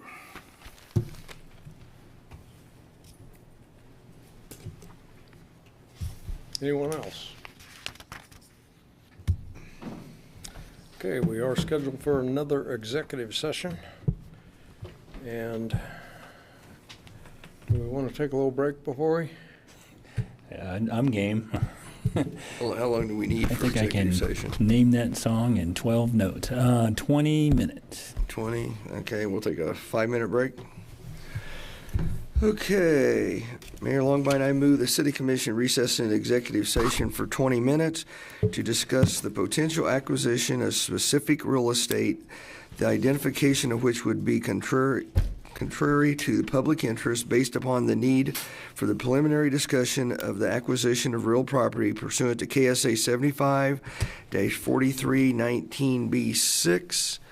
So we will be back here in actually 25 minutes. That's 20 minutes for executive session, 5-minute breaks. We'll be back in here at 7:26.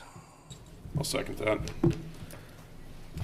Have a motion to recess into executive session for 20 minutes to discuss the potential acquisition of real estate. We will resume in this room at 7:26. All in favor, say aye. Aye. I almost forgot. Attendees, I don't know how I could forget. Attendees, myself, City Legal Counsel Greg Bankson, Deputy City Manager Wood, Assistant City Manager Hennessy, and Parks Director Jeff Hammond. And do not anticipate taking action when we return.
We are back in regular session, and we have no action to take, so I would entertain a motion to adjourn. So moved.